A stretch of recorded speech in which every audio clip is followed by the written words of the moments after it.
She called him invisible. She made sure everyone in that hallway heard it. 32 years old, a mop in his hand, and not a single person in that building looked at him like he was worth anything. But 6 hours later, Sienna Caldwell, CEO, powerhouse, untouchable, was standing in a hospital corridor with her daughter's life slipping away. And the only person on earth who could save Mia was the man she'd humiliated that morning. Drop a comment below and tell me what city you're watching from. I want to see how far this story travels. Hit that like button and stay with me all the way to the end. You are not going to see this one coming. The hallway on the 14th floor of Caldwell Dynamics smelled like industrial cleaner and burnt coffee, the way it always did at 7:45 in the morning when the overnight crew had just wrapped, and the day shift was still stumbling in half awake with paper cups and phone screens glowing against their faces. Logan Hayes pushed his cart around the corner from the service elevator and parked it against the wall near the East Wing restrooms. The cart was scratched up. One of the wheels had a wobble that made a low rhythmic clicking sound every few rotations, and the handle grip on the left side had been replaced with electrical tape because the rubber had cracked off sometime around March, and nobody in maintenance had gotten around to ordering a replacement. Logan had asked twice. He'd stopped asking after that. He pulled the wet mop out and wrung it, the gray water spiraling down into the bucket, and he started on the section of hallway that ran past the executive conference rooms. This was the part of the job he didn't mind. Before 7:30, before the building filled up, it was quiet up here. You could hear the ventilation system. You could hear your own footsteps. There was something almost peaceful about it, though Logan never would have used that word out loud because it sounded like the kind of thing a person said when they were trying to convince themselves they were okay with something they weren't entirely okay with. He was 32 years old. He had a degree in mechanical engineering from State. He'd spent 4 years at a mid-sized firm designing load-bearing components for commercial bridges, the kind of work where a miscalculation didn't just mean a failed project, it meant people died. He'd been good at it. His supervisor at the time, a gruff 50-something named Walter Briggs, who gave out compliments like they cost him money, had pulled Logan aside after his second year and told him he had the kind of spatial reasoning that couldn't be taught. Logan still remembered the way Walter had said it, almost reluctantly, like the admission pained him. That was before Claire got sick. He didn't think about that sequence of events in a linear way anymore. It wasn't like he could draw a clean timeline. Here's the diagnosis, here's the treatment, here's the point where the savings ran out. Here's the point where he realized he couldn't keep the job and handle everything at home. Here's the point where she was gone, and he was standing in their kitchen at 2 in the morning holding a bottle of formula because Ella was 4 months old and screaming, and the world had just completely restructured itself around a new and permanent absence. It didn't happen in a line.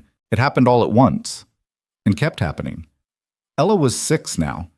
She had her mother's eyes, which was either a mercy or a torture, depending on the day, and Logan's honest answer was that most days it was both simultaneously.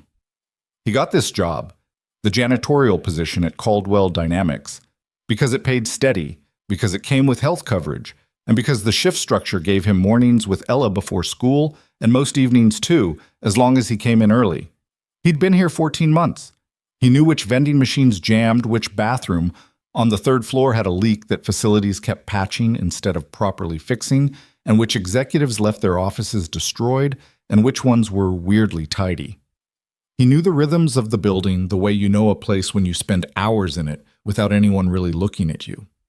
That invisibility was, most days, fine. He mopped past Conference Room B and turned toward the corridor that ran alongside the executive suite. There was a smudge on the window at the end of the hall he'd been meaning to get to. Somebody had pressed their hand flat against it, probably leaning while on a call. And he leaned his mop against the wall and pulled a microfiber cloth from the cart to take care of it. He heard the elevator before he heard the voices. The executive elevator was faster than the service one, the doors smoother, the whole mechanism quieter except for a distinct soft chime when it reached a floor. That chime went off, and then there were footsteps, quick, purposeful, heels against marble, and voices overlapping each other, the clipped cadence of people who were already mid-meeting even though they hadn't sat down yet. Push the Meridian presentation back to Thursday, which I know is not ideal. Thursday is fine. What's not fine is the Whitmore numbers. Someone get me Marcus on the phone before 11. Already scheduled. Then why are you telling me about it like it's an achievement? Logan kept his back to them, working the cloth in slow circles against the glass. He'd learned early on that the best way to handle executive hallway traffic was to be as unremarkable as a piece of furniture. Not out of fear exactly, more out of a calculation that any interaction was a roll of the dice and the odds weren't great. He heard the footsteps slow. What is that smell? He didn't turn around. He knew the voice. Not personally, but he'd heard it in passing enough times to place it. Sienna Caldwell, 30 years old, CEO of the company her father had built, and she'd taken over at 26 after a fairly dramatic boardroom transition that had apparently been the subject of a lot of hushed conversations in the break rooms for months before Logan ever started working here. He'd seen her maybe a dozen times in the 14 months he'd been at Caldwell Dynamics, usually at a distance, usually moving fast, usually with at least two people trying to keep up with her. "I'm sorry?" one of the people with her said. "The cleaning solution. It's overpowering. We have a client walkthrough on this floor this afternoon, and this hallway is going to smell like a hospital waiting room." Logan turned around because the alternative was pretending he didn't exist while they talked about him at close range, which was somehow worse. "Morning," he said. He kept it short. "I can switch to the unscented formula for the rest of the floor. Takes about the same time." Sienna Caldwell looked at him. Not through him exactly, but in that way people look at someone when they're deciding whether the person warrants full eye contact or just the corner of their attention. She was dressed in a dark gray blazer and trousers, hair pulled back, and she had the kind of controlled composure that looked like it required active maintenance. "That's not—" She stopped. "What time does this floor get cleaned every morning?" "Usually wraps up by 8, Logan said. "Sometimes 8:15. "The walkthrough is at 2. "Right." He nodded once. "So the smell won't be an issue." "I know it won't be an issue at 2, she said, and her tone had shifted in a way that Logan recognized. Not quite impatient, more like she was explaining something obvious to someone she shouldn't have to explain it to. "I'm asking because at 9:15 I have a call on this floor, and I would like to not be having that call while—" She gestured vaguely at the mop and cart. "While all of this is still happening." "I'll be done before 9, Logan said. "It's currently 7:52. "I know." She held his gaze for a second. Then she looked at the woman to her right, her assistant, Logan guessed, based on the tablet and the slightly harried expression, and said, "Can we get a schedule of cleaning rotations? I want to know what's happening on which floors and when." "Of course." "I shouldn't have to walk into my own building and not know what's going on." The assistant made a note. Logan turned back toward the window and kept cleaning. "Excuse me." He turned back. Sienna had taken a step toward him. Behind her, the other two people, the assistant and a man in a suit Logan didn't recognize, had the careful, blank expressions of people who were watching something they didn't want to be watching, but also weren't going to say anything about. "What's your name?" "Logan." "Logan." She repeated it the way some people repeat names, not to remember them, but as a kind of verbal punctuation. "How long have you been doing this?" 14 months. "And in those 14 months, have you ever been given a client walkthrough schedule? Has anyone from facilities briefed you on which floors need to be completely clear and when?" He thought about that honestly.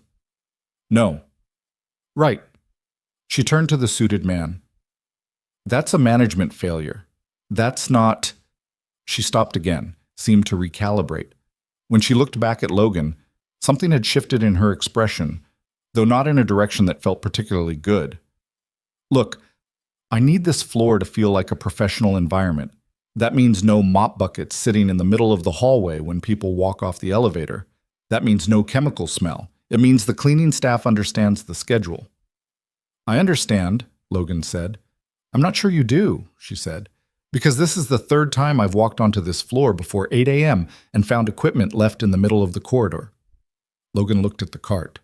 It was against the wall. Not in the middle of anything. He didn't say that.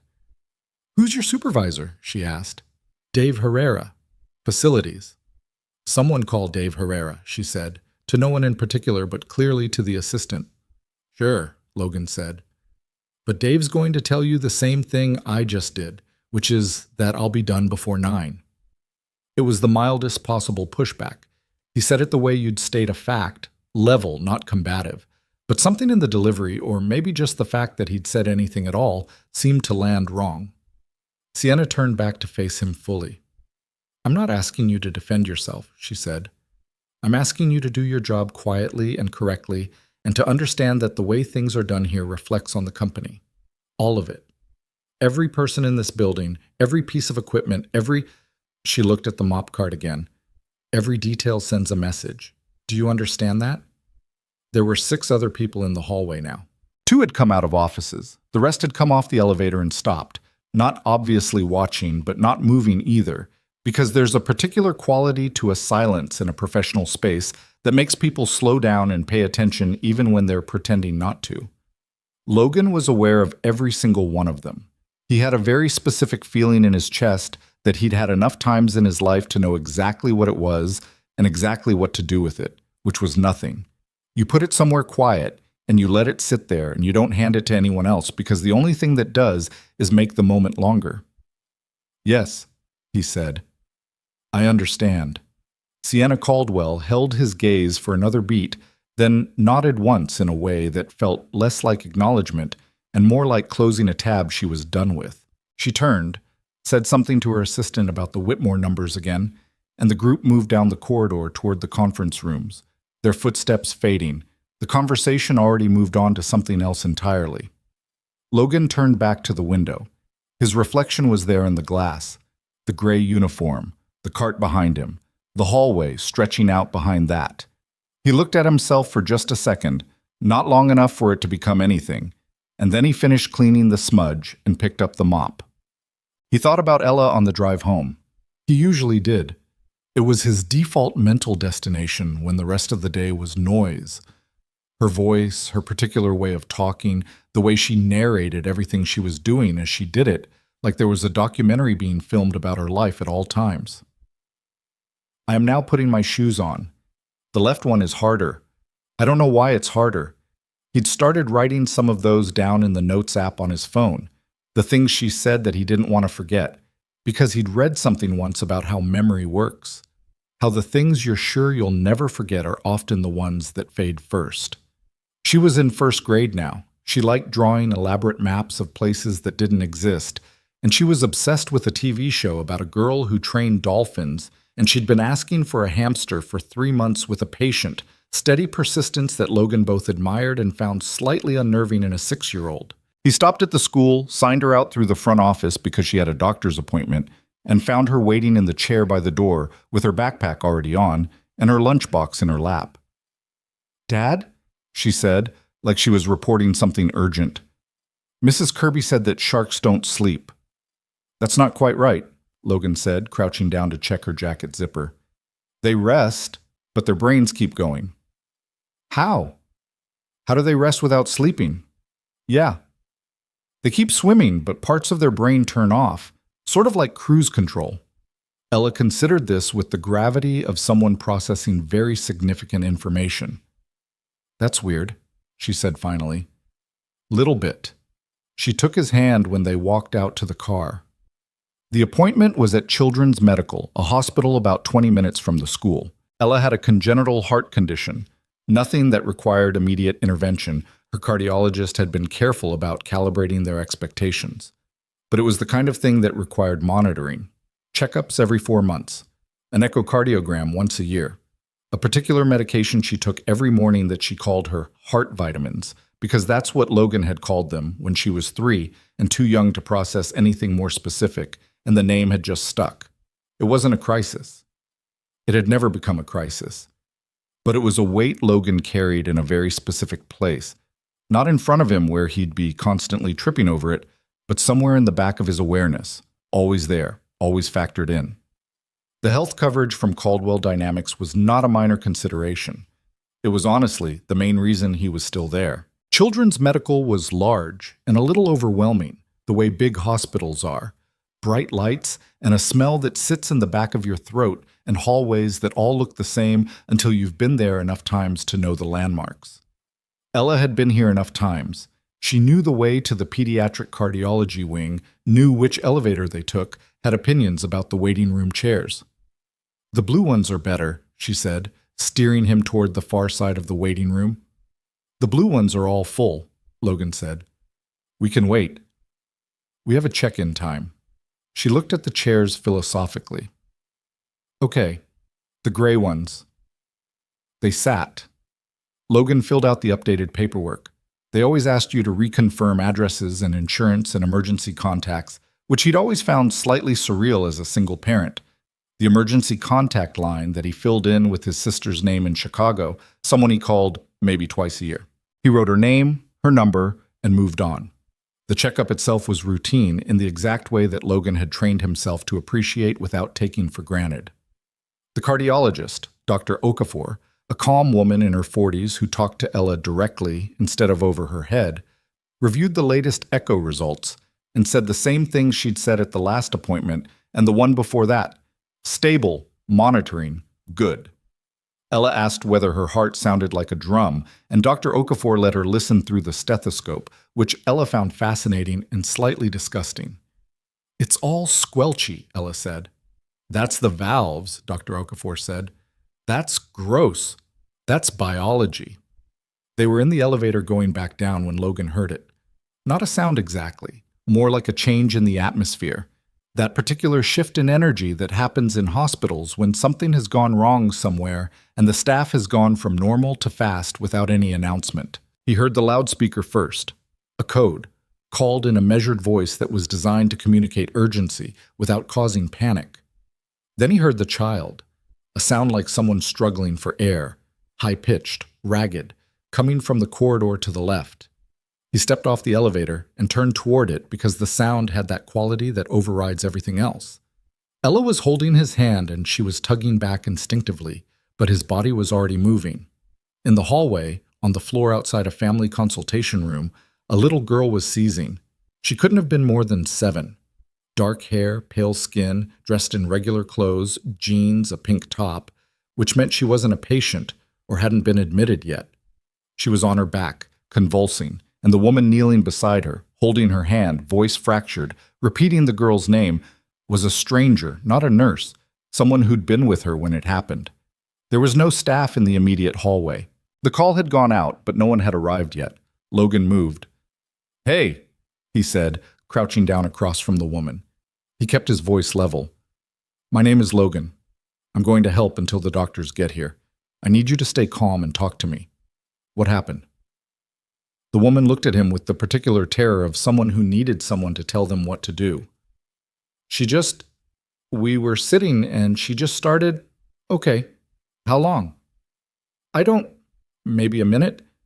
Do you know if she's had seizures before? No, I don't. No. Logan checked the girl's airway. Clear, and made sure she wasn't near anything she could hurt herself on. He didn't try to hold her down. He didn't put anything in her mouth. He got onto his knees next to her and stayed there, keeping her position steady, talking to the woman across from him in the same low, even voice. I need you to tell me her name. Mia. Okay. Mia. He said it softer, not to the woman, but toward the girl. You're okay. People are coming. Behind him, he heard Ella make a small sound. He turned for just a second. She was standing against the wall with wide eyes. Baby, stay right there, okay? I need you to stand against that wall and don't move. Is she okay? That's what we're working on. Stay there.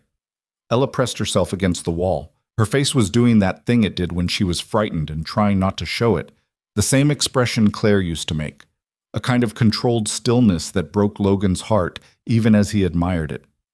The seizure ran another 30 seconds before it began to slow. By the time 2 nurses arrived at a near run with a crash cart, the convulsions had mostly stopped and Mia was entering the post-ictal phase, limp, disoriented, breathing in shallow pulls.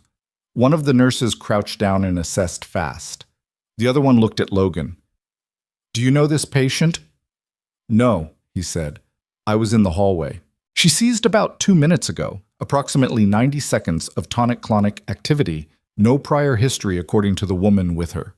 Airway was clear. I didn't restrain her or move her. The nurse held his gaze for a half second. Good call. We've got it. He stood and stepped back and went to Ella. She looked up at him. Is she going to be okay? I think so, he said. The doctors are here now. Was she scared? Logan crouched down to her level. Her eyes were bright, not with tears, but with that unsettled alertness that kids get when they've seen something they don't have a framework for yet. Probably, he said honestly, but people were helping her. Ella looked at the cluster of medical staff around Mia, the organized movement of it, the purposefulness. You were helping her, she said. Yeah, he said. A little. They stayed. He wasn't entirely sure why, except that Ella didn't want to leave and Logan didn't feel right about walking out without knowing. He told himself it was about Ella's comfort, which was partially true, but the full truth was more complicated. The child in the hallway had reached some register in him that wasn't easy to walk away from. He got Ella a juice box from the vending machine, and they sat in a row of chairs near the pediatric ER waiting area. Ella drank her juice and drew in the small notebook she kept in her backpack. She always had it with her, the notebook, another habit he'd never tried to explain or interrupt because it seemed to be how she processed things. Logan watched the doors. The announcement came over the intercom about 20 minutes later. He almost missed it. It was the kind of thing you tune out in a hospital, a PA announcement, clinical language, the kind of message that only means something to the people it's meant for. But he caught the phrase rare blood type and then compatible donor urgently needed, and something in him went still in a particular way. He went to the desk. The woman at the information desk was already fielding calls and looked at him with the professional apologetic expression of someone who needed him to make this quick. The announcement, Logan said. The donor search. What blood type? She hesitated. Privacy, procedure, the calculation of what she could say to a stranger who walked up to the desk. I'm a B negative, Logan said. I've donated before. I know it's rare. If it's a match, I want to know. Something changed in her expression. She picked up the phone. It took 11 minutes, the longest 11 minutes he could remember, which was saying something. For a nurse from the pediatric unit to come down, explain the situation in careful clinical terms, and confirm that yes, AB negative, and yes, that was what they needed. And could he come with her? Logan looked at Ella. I need to stay here for a little while longer, he said. Why? Then she looked at the nurse and seemed to understand something with that unsettling perceptiveness of hers. Is it the girl from the hallway? Yeah, he said. Is it important? Pretty important, he said. Ella considered this with great seriousness, drawing her feet up onto the chair and resting the notebook on her knees. Okay, she said. I'll draw. He arranged for the woman at the front desk to keep an eye on the area, left his phone on Ella with the emergency numbers she knew by heart, and followed the nurse into the elevator. He was already through the doors when the nurse mentioned it, almost as an afterthought, the way critical pieces of information sometimes come, too quickly and too late. The patient is 7 years old, she said, looking at her clipboard. Mia Caldwell. Logan didn't say anything for a moment. The elevator rose. Caldwell, he said. Yes, the family's on their way in now. Mother is... I know who her mother is, Logan said. The nurse looked at him. He looked straight ahead at the elevator doors. Let's go, he said. The room they brought him to was small and functional, the kind of space that hospitals use for everything. Consultations, quick procedures, the endless in-between waiting that a hospital is mostly made of. A technician came in to verify his blood type with a fresh draw. Another person came in with paperwork.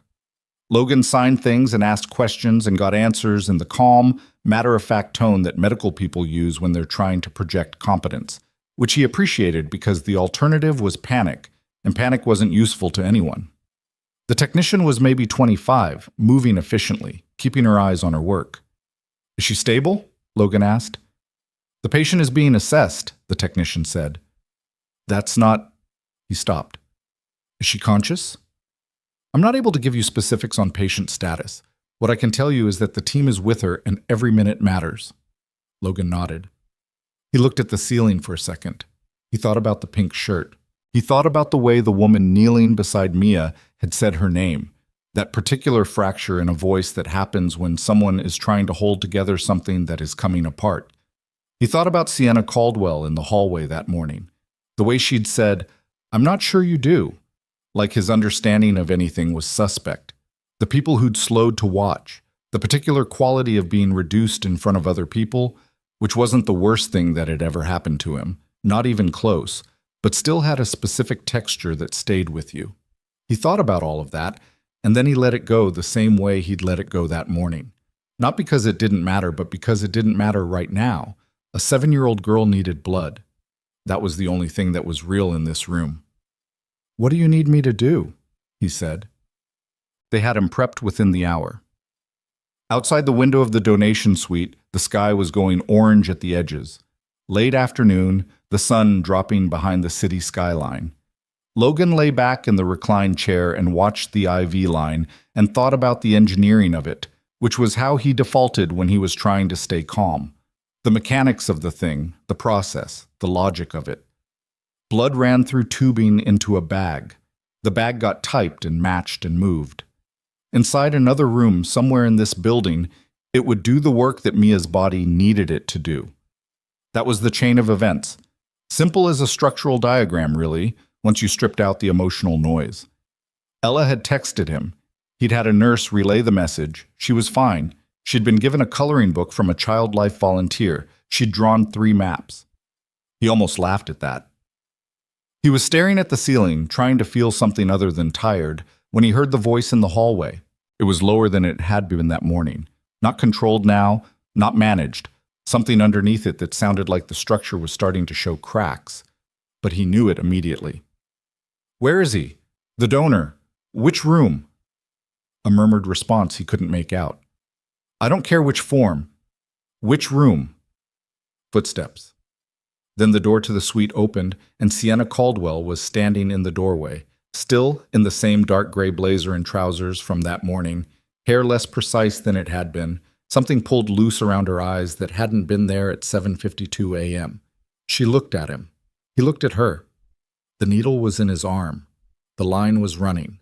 He was lying back in a hospital chair in a paper-thin gown over his janitor's uniform, and she was standing in the doorway of the donation suite, and neither of them said anything for what felt like a very long time. Then she said, in a voice that didn't sound anything like the one she'd used in the hallway that morning, "You're the donor." "Yeah," Logan said. Her jaw moved. Something passed across her face. He couldn't catalog it. It went too fast. It was too complicated. It was the kind of expression that didn't have a clean name. She gripped the doorframe with one hand. "Why?" she said. He looked at her for a moment. "Because she's a kid," he said, "and she needs it." Sienna Caldwell stood in the doorway of that room and looked at him. Really looked at him, the way she hadn't that morning, the way nobody in that building ever really looked at him. And he could see her trying to find the right thing to say and not finding it. The line between them ran quiet. Outside, the city was going dark at the edges. Somewhere down the hall, a 7-year-old girl was waiting.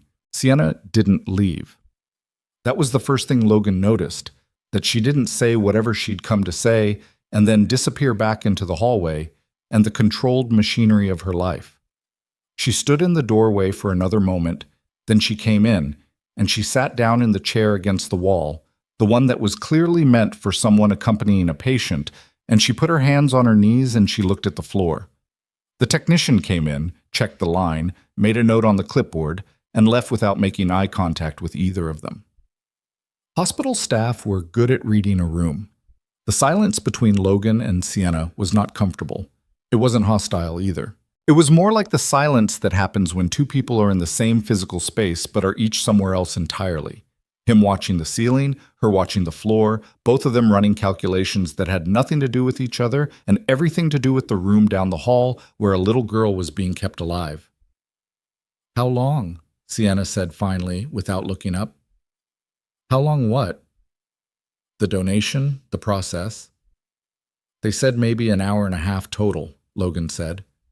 "I'm about 20 minutes in." She nodded. She pressed her palms flat against her thighs, and Logan could see the tendons in the back of her hands, the particular tension of someone who had nowhere to put their body's anxiety.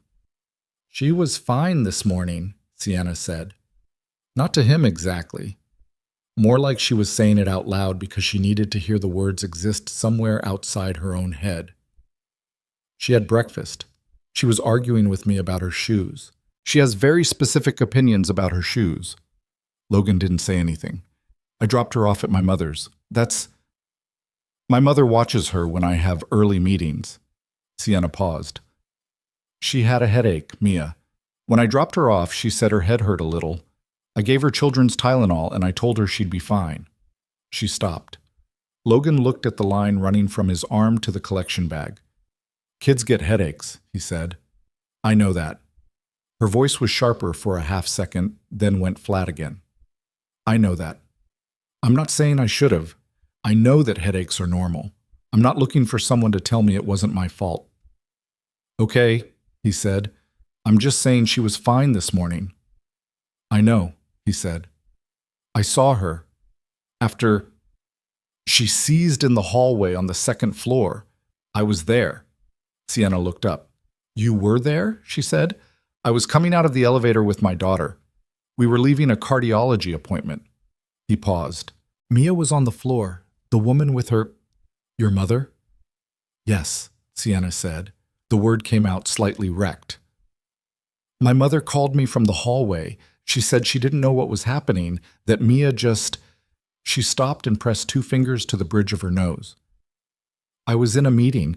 I had my phone on silent. Logan didn't say anything to that. There was nothing to say that wouldn't come out wrong. I helped keep her stable until the staff arrived, he said after a moment. She was breathing. The seizure ran about 90 seconds. It's terrifying to watch, but it doesn't necessarily mean, I know. Sienna's voice was quieter now. The neurologist said the same thing. They're still running tests. She was quiet for a moment. She's conscious now. She was asking for her stuffed rabbit. Something shifted in Logan's chest. That's good, he said. Yeah. A pause. She has this rabbit. She's had it since she was a year old, and it is absolutely disgusting. It's been washed so many times the color is completely gone, and one of the eyes is safety pinned on because the original one fell off somewhere. I have no idea where... Sienna stopped, and her voice had done something it hadn't done once all day. Not in the hallway that morning, not in the doorway of this room. It had cracked, just at the edge. The kind of crack that happens when someone is holding something very heavy and trying to make it look effortless. She calls him Buttons, for the eye, the safety pin. Logan looked at the ceiling. He thought about a small girl who named a rabbit after its replacement eye and argued about shoes in the morning. He thought about Ella drawing maps in a waiting room down the hall, her backpack on her knees, completely convinced that the maps were real places. Kids carried the whole world in their specific, irrational attachments. She's going to be okay, he said. He didn't say it the way people say things to fill silence. He said it the way you say something when you actually believe it, and you want the other person to understand that the belief is real. Sienna looked at him. Her expression was complicated, grateful and guarded at the same time, like someone who'd been burned enough times by reassurance that she didn't know what to do when it seemed genuine.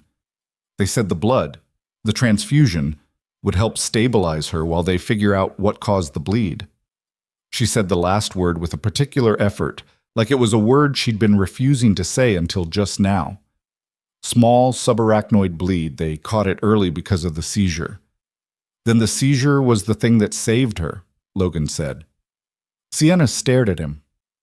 If she hadn't seized, you might not have known until it was worse, he said. The seizure was how you found it. Sienna sat with that for a moment. He could see her turning it over, looking for the flaw in it, the part where it stopped making sense. It was, he thought, probably how she processed everything, by pressure testing it before she let herself use it. I didn't think of it that way, she said. Bodies are weird, Logan said. They find ways to tell you things. A pause. Then, unexpectedly, your daughter, she has a heart condition? Minor, he said. Under control. We come in every 4 months. How old is she? 6. Sienna nodded slowly. She was quiet for a moment. Outside the room, the hospital noises continued. The distant PA announcements, the footsteps, the low undertone of machines and conversation that never completely went away. What's her name? Sienna asked. Ella. Something moved across Sienna's face at that. She opened her mouth, then seemed to change what she was going to say. Is she still here? In the hospital? Waiting room downstairs. She's fine. She's drawing. Drawing what? Logan almost smiled. Maps. Sienna tilted her head slightly. Maps of what? Places that don't exist, he said. She makes them up. She has very detailed geography for places that are completely fictional. Sienna looked at him in a way that was different from before. Not the hallway look, not the performance of authority. Just a person looking at another person and seeing something they hadn't expected to find. That's a strange hobby for a 6-year-old, she said. I know. My daughter collects rocks, Sienna said. Completely ordinary rocks. She'll spend 40 minutes examining a gravel driveway. Ella spent 3 weeks convinced there was a beetle colony living in our mailbox, Logan said. There wasn't. She still checks. It was the most normal thing they'd said to each other. It sat between them a little awkwardly, like a piece of furniture neither of them had planned to put there. Sienna looked down at her hands. The controlled composure was back, or part of it. The part that was armor, which she seemed to put on the way other people breathe, automatically, without noticing. I was unkind to you this morning, she said. Logan looked at her. She stopped. I'm not going to dress it up. I was unkind, and I was doing it in front of people, which was... She paused again, and he could see her choosing the honest word instead of the careful one. Which was worse, because it wasn't about fixing a problem. It was about something else. You don't have to... he started. I know I don't have to, she said. I want to be accurate about it. She met his eyes. I walked into a difficult morning already in a bad mood, and I found something to direct it at.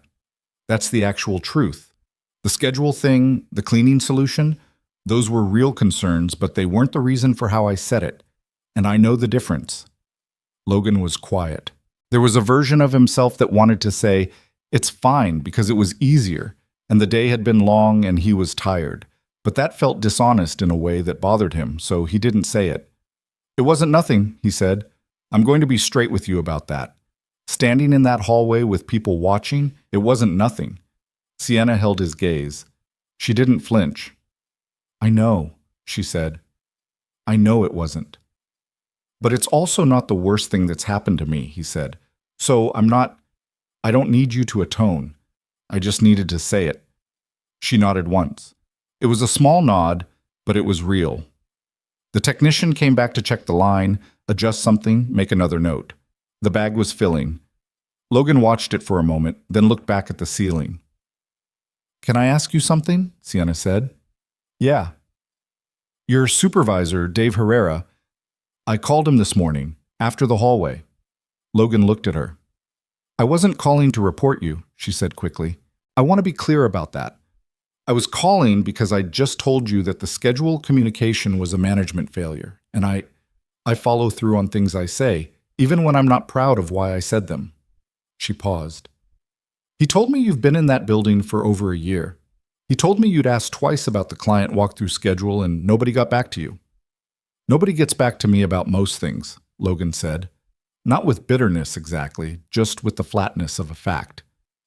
He also told me your file shows a mechanical engineering degree from State. Logan was quiet. That's an expensive qualification for a janitorial position, Sienna said. It's a steady one, Logan said, with good coverage. She seemed to understand something in that, the shape of it, if not every specific detail. She didn't push. What happened? She said. Then immediately, you don't have to answer that. It's not a secret, Logan said. He looked at the ceiling.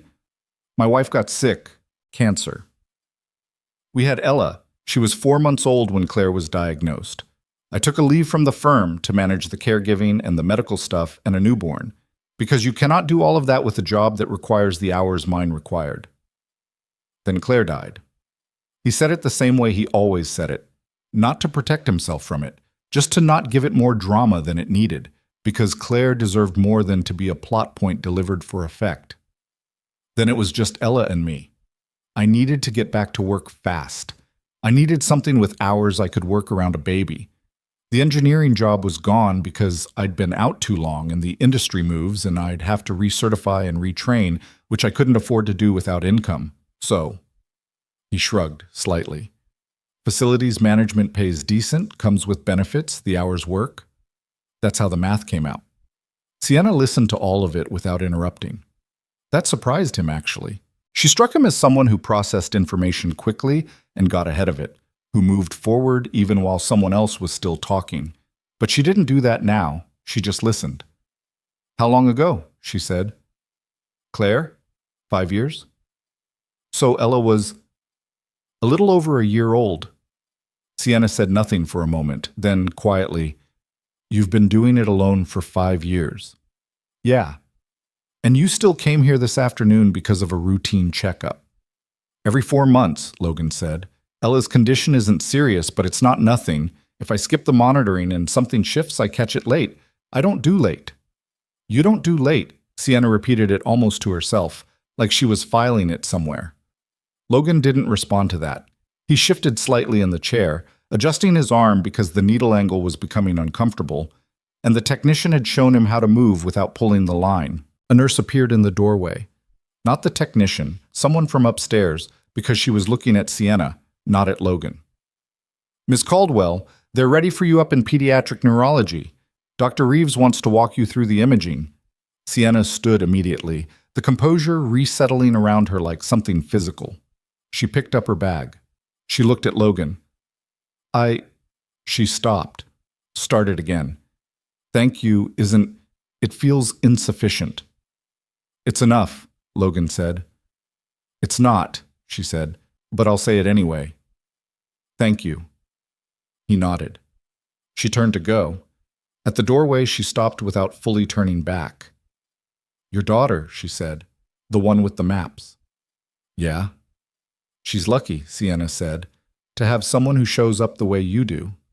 She left before he could figure out how to answer that, her footsteps quick and purposeful down the hallway, already in motion, always in motion. Logan looked at the collection bag. He thought about what Sienna had said and found, to his own mild surprise, that it didn't land the way flattery lands. It landed somewhere deeper and quieter, in a place that had been empty long enough that he'd half forgotten it was there.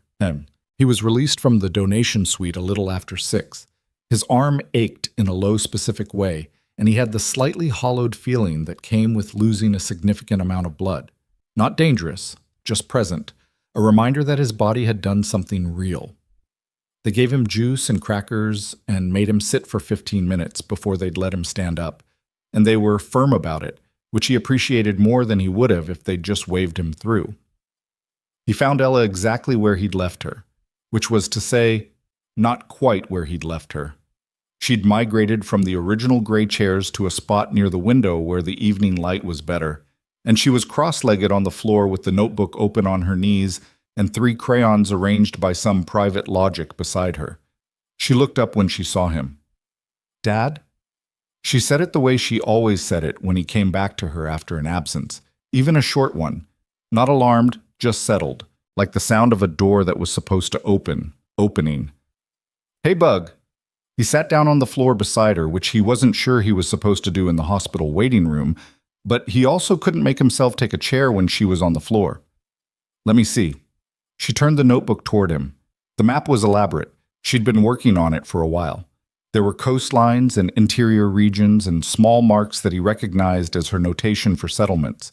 She'd labeled some of them in her slightly uneven first-grade handwriting. Port Ella, Blue Harbor, the Long Mountains. This is good, he said. Port Ella is the biggest one, she said. There's a harbor and a market and also a school, but the school is nice. As opposed to schools that aren't nice. She gave him the look. Not all schools are nice, Dad. Fair point. She studied his face with the focused attention she got when she was checking on him without wanting to make it obvious she was checking. She'd gotten that from Claire, too. That particular way of reading a room, of reading a person. Are you okay? She said. Little tired, he said. But, yeah. I'm okay. Is the girl okay? The one from the hallway? I think so, he said. She's with her mom now. Ella nodded. She looked back at the map and made a small mark near the coastline with the blue crayon. I was scared, she said, almost conversationally. When she was on the floor, I didn't want to be scared, but I was. That's normal, Logan said. That's the right response. You weren't scared. He thought about that honestly. I was, he said. I just had something to do, so the scared part had to wait. Ella considered this with the gravity she applied to most things. That's a good trick, she said. It's not really a trick, he said. When something needs doing, you do it. The rest comes later. She put the cap back on the blue crayon and lined it up with the others. We should go home, she said. It's past dinner. It is, he said. Can we have eggs? We can have eggs. Scrambled, not the other kind. Not the other kind, he agreed. He helped her gather the crayons and the notebook and stuffed everything back into the backpack and zipped it up. When he stood, the blood loss hollow in his body made itself known again. Nothing dramatic, just a reminder. He put a hand on the back of the chair for a second. Ella noticed. She slipped her hand into his. She didn't say anything about it. She just held on, the way she'd learned to do. The way children learn to hold on when they understand, earlier than they should, that the person they're holding on to has been carrying something heavy for a long time. They walked out through the hospital's main entrance into the cool evening air, through the automatic doors and past the parking structure and into the lot where Logan's car sat under a light that was just flickering on as the dark came in. He buckled Ella in, checked the strap the way he always did. She was old enough to do it herself, but he checked anyway, habit and love being mostly indistinguishable from each other at this point. And he got in the driver's seat and sat there for a moment before he turned the key. Through the windshield, the hospital rose against the sky, its windows lit in the particular way of buildings that run all night, that don't stop for dark, that hold their own logic apart from the rest of the world. Somewhere in there, Mia Caldwell was asking for Buttons the rabbit. Somewhere in there, Sienna Caldwell was standing in a hallway looking at her daughter's brain scans and doing the thing she did, pressure testing everything, looking for the flaw in it, trying to find a way through. Logan turned the key. Dad? Ella said from the back seat. Yeah. The girl from the hallway. What was her name? He pulled out of the parking space and looked in the rear-view mirror. At Ella's face, at the hospital behind them receding, at the night opening up ahead. Mia, he said. Ella looked out the window. I hope Mia is okay, she said. Not dramatically, just sincerely, the way a 6-year-old says the things she means because she doesn't yet know she's supposed to perform them first. Me too, Bug, Logan said. He turned out of the lot onto the main road.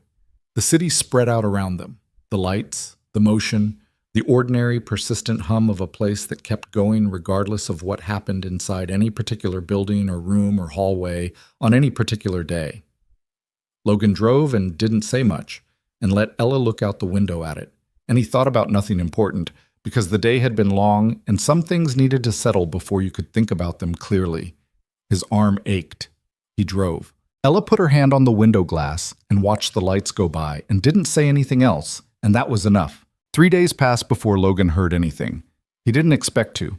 He told himself that on the drive home from the hospital, and again the next morning when he made Ella's eggs and packed her lunch and drove her to school and went to work and mopped the same floors he always mopped.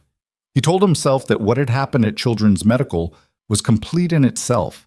He'd done something that needed doing, and that was the end of the story, and expecting anything beyond that was the kind of thinking that led to disappointment. He was good at not expecting things. He'd had enough practice. The building felt the same when he went back. The 14th floor hallway smelled the same. He switched to the unscented formula for that corridor without anyone asking him to, because he'd said he would. And he was someone who did what he said even when nobody was checking. Dave Herrera stopped him on the second morning to ask how he was doing. Not in a pointed way, more in the way of a man who'd heard something through the building's internal grapevine and wasn't sure how much to acknowledge it. Fine, Logan said. You donated blood, Dave said, for that kid, the CEO's kid. Yeah. Dave looked at him for a moment. Dave was 53, heavy-set, with the specific, exhausted competence of someone who'd been managing facilities at a large corporation for 20 years and had seen most things. You doing okay with that? Physically? Little tired the first day, Logan said. Fine now. Okay. Dave nodded. Then, good thing you were there. Good thing I know my blood type, Logan said. Dave made a sound that might have been a laugh, or might have just been acknowledgement, and walked off. Nobody else said anything. The other people on the cleaning crew either didn't know or didn't feel the need to comment. Logan didn't bring it up. Life in the building continued in its usual rhythms. The early morning quiet, the filling up of the floors, the midday noise, the slow afternoon, the emptying out. He did his work and went home and made dinner and helped Ella with her reading homework, which she approached with a competitive intensity that her teacher had described in the last parent conference as highly motivated, and which Logan privately translated as stubborn. She was reading a book about marine biology, sharks specifically, because of the thing from the hospital waiting room. She'd come home and asked him to find a library book about sharks, and he'd found one online, and she'd been working through it methodically ever since, stopping to read him sentences out loud at random intervals. Dad, great white sharks can detect blood from 3 miles away. That's a myth, actually, Logan said from the kitchen. Ella looked at the book, then at him. The book says it. Books get things wrong sometimes. She considered this deeply troubling information. How do you know? The actual number is closer to a 1/4 mile, and it depends on current and concentration, he said. The 3-mile thing is a popular simplification. She put the book down. How do you know that? I just do. Dad. She gave him the look. How? I studied a lot when I was younger, he said. Engineering involves a lot of physics, and physics bleeds into everything else if you're not careful. She stared at him for a moment. Do you miss it? He looked at her. Engineering, she said. She said it carefully, the way she said words she wasn't completely sure of. Do you miss doing it? He turned back to the stove. He stirred something that didn't need stirring. Sometimes, he said. Why did you stop? He'd had versions of this conversation with her before, but always at the surface. Mommy got sick and Daddy needed to be home. And then you came along and Daddy needed a job that worked for us. The simplified version. The version for a kid who was 3 or 4 or 5 and needed a framework that fit without too many loose ends. She was 6 now. 6 was different. 6 asked follow-up questions. Because you needed me more than the job did, he said. But now I go to school, she said. I'm gone all day. Yeah. So could you go back? He thought about Walter Briggs telling him he had spatial reasoning that couldn't be taught. He thought about the licensing process, the recertification, the gap in his employment history that would require explanation every time someone looked at his resume. He thought about the cost of the evening classes he'd looked up twice and closed the browser on both times because the math hadn't worked. Maybe someday, he said. Ella looked at him in that Claire way, the pressure test look, the one that was checking whether what he'd said was the real thing or the simplified version. Okay, she said finally. She picked up the shark book. Did you know that sharks have been around longer than trees? I did know that, he said. That's the weirdest thing I've ever heard, she said. It is pretty weird, he agreed. The call came on the 4th day. He was in the parking garage at Caldwell Dynamics, loading the cleaning cart into the maintenance closet at the end of his shift, when his phone buzzed with a number he didn't recognize. He almost let it go to voicemail, which was his default for unknown numbers because 9 times out of 10 it was someone trying to sell him something. But something made him answer. Logan Hayes? The voice on the other end was a woman's, professional, clipped, not Sienna's. Yeah. This is Deborah Chen, executive assistant to Miss Caldwell. She'd like to speak with you when you have a moment. I can connect you now if that's convenient. He stood in the parking garage with the cart half loaded and his shift technically over and said, Yeah, sure. There was a brief hold, soft background noise, then a click. Logan? Sienna's voice was different over the phone than in person. More contained or differently contained. You couldn't see the hands, couldn't read the body. Hi, he said. I want to start by telling you that Mia came home yesterday, she said. She's She's on medication and we have follow-up monitoring for the next few months, but the neurologist is optimistic. The bleed was small enough and caught early enough that she's not showing any lasting effects. The relief was physical, something releasing in his chest that he hadn't fully realized had been held. "That's good," he said. "That's really good." "It is." A brief pause. She came home and the first thing she asked about was buttons, and then she ate half a grilled cheese and fell asleep on the couch watching her show. So, he could hear something in Sienna's voice that sounded like it might collapse into something messier if she let it, and also like she wasn't going to let it. "She's okay." "Good," Logan said again. He didn't know what else to say. Good seemed insufficient, but anything more elaborate would have been performance. "I wanted to thank you properly," Sienna said. "In person, if you're willing. I know that's an unusual request given how things stand in terms of the professional dynamic. I understand if you'd rather not." Logan leaned against the maintenance closet door. "What does in person mean specifically?" "Coffee," she said, "or lunch if you prefer. Somewhere neutral. Just, I want to look at you when I say it." He thought about the donation suite, about her sitting in the chair against the wall, about "thank you" isn't sufficient, but I'll say it anyway. "Coffee's fine," he said. They agreed on a Saturday morning, a coffee shop 8 blocks from the hospital, neutral territory in every sense of the word. He almost didn't go. Saturday morning was the morning he and Ella had what they both called pancake time, which had evolved from a one-time thing into a ritual with the weight of law. He made pancakes, she set the table with the serious focus of someone arranging something important. They sat and ate, and she talked about whatever was currently consuming her brain, which varied week to week. He didn't want to break the ritual, partly for Ella's sake, and partly for his own, because it was one of those things he'd built deliberately in the years after Claire, a structure against the shapelessness of grief. But Saturday was also the day his neighbor, Mrs. Reyes, did her weekly shopping. Mrs. Reyes was 68 and had been next door since before Logan and Ella moved in, and she had a particular fondness for Ella that she expressed through baked goods and zero judgment about Logan's irregular hours. She'd watched Ella before. He made the pancakes first. He and Ella had pancake time first. Then he explained that he had a quick errand and Mrs. Reyes would be there. And Ella accepted this with relative grace because Mrs. Reyes had a cat named Potato that Ella considered deeply important. "You'll be back for lunch?" Ella asked. "I'll be back for lunch," he said. "Can we go to the park?" "If it doesn't rain." She looked at the window with her forecasting expression, which involved squinting. "It won't rain," she said. "Okay," he said. "We go to the park."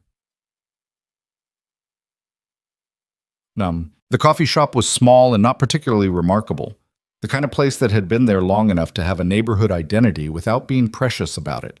Exposed brick, slightly uneven tables, good coffee, the kind of place people went to actually talk rather than to be seen talking. Sienna was already there when he arrived, which didn't surprise him. She looked different on a Saturday. No blazer, hair down, dark jeans, and a plain jacket. She looked like a person rather than a position, which he supposed was the point of meeting somewhere neutral. She had 2 coffees on the table. "I guessed," she said when he sat down. "Black. Dave Herrera mentioned it when I called to ask about you." Logan looked at the coffee. "You called Dave Herrera to ask how I take my coffee." "I called Dave Herrera to ask what I should know about you before this conversation," she said without apology. "I do that. I gather information before meetings. It's a habit." "This is a meeting?" "Every conversation is a meeting," she said. Then, slightly, "That came out worse than I meant it." "No," he said. "I think it's honest." She wrapped both hands around her own cup. It was a different gesture than the one in the donation suite. Less controlled, more like someone who needed to hold something while they figured out what to say. "Mia has been asking about you," she said. That caught him off guard. "She doesn't know who I am." "She knows there was a man in the hallway who helped her," Sienna said. "And she knows—" "I told her, because she's 7, and she asked directly. She knows someone donated blood. She asked if it was the same man." "What did you tell her?" I told her yes. Logan drank the coffee. It was good. He didn't say anything. She made you a drawing, Sienna said. She reached into the bag beside her and put a folded piece of paper on the table, the thick, waxy texture of crayon on construction paper. He picked it up and opened it. A child had drawn two figures, one tall, one small, and between them what appeared to be a dog, though it might have been any four-legged animal.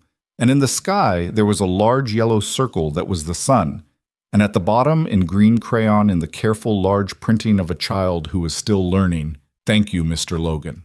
Logan looked at it for a moment. "She knows my name?" he said. "I told her that too," Sienna said. "She asked." He folded the paper carefully along its original creases and put it in his jacket pocket. "The small figure is you," Sienna said. "She said so. She wasn't sure what you looked like, so she drew your hair the same color as hers. And the animal is... She said it was a dog, but I think she drew it before she decided, so..." "It's a good dog," Logan said. Something happened in Sienna's expression at that, a softening, a brief reduction of the armor, enough to see that the person underneath was genuinely tired in the way that only a few days of sustained terror can make a person. "I want to compensate you," she said, "financially. I know how that's going to sound. But I want to be practical about it because that's what I know how to be." "No," Logan said. "Logan, I didn't do it for money," he said. "If you pay me for it, it becomes a transaction, and I don't want it to be a transaction." She held his gaze. "Then what do you want it to be?" He thought about that honestly. "I want it to be what it was," he said. "A kid needed help, and I helped. That's all." Sienna was quiet for a moment. The coffee shop moved around them. The sound of the espresso machine, two women talking at the next table, the soft scrape of someone pushing back a chair. "Dave told me you have a degree in mechanical engineering," she said. "He told me about your wife." Logan looked at her. "I asked him," she said. "I told you. I gather information." "There's a line," Logan said, "between information and privacy." "You're right," she said immediately. "I know that. I'm telling you because I want to be upfront about what I know, rather than pretending I don't know it and talking around it." She paused. "I'm not always good at subtlety." "I noticed," he said. It came out flatter than he intended, and she looked at him, and then something shifted. A small, startled recognition of the absurdity of the two of them sitting here, the morning of the hallway, and the donation suite, and the crayon drawing all compressed into this one small table. And she almost laughed. It wasn't a full laugh, but it was real. "I deserve that," she said. "Yeah," he said. "A little." She looked down at her coffee. When she looked up again, the tone had changed. Less managed, more direct, the way she'd been in the donation suite when she didn't have her professional surface fully assembled. "I've been thinking about something," she said, "and I want to say it. And I want you to tell me honestly whether it lands right, or whether it's just another version of me trying to fix something with resources because I don't know how to fix it any other way." "Okay," Logan said.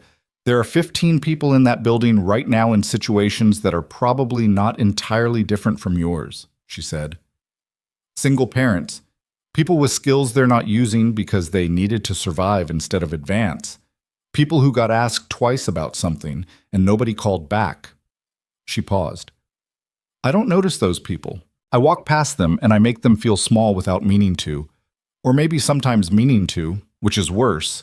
And the only reason I'm sitting here right now thinking about any of it is because one of them had the right blood type." Logan was quiet.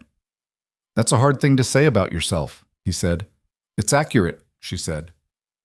"I'd rather be accurate." He turned his coffee cup slightly on the table. "What are you saying you want to do about it?" "I don't know yet," she said. "That's the honest answer. I have ideas, but they're not formed enough to call them plans. What I do know is that I can't be the kind of leader who only sees people when they're useful to her." She looked at him directly. "And I know that I want to talk to you again, beyond this, because you have a perspective on what happens inside that building that I don't have and can't buy." Logan looked at her.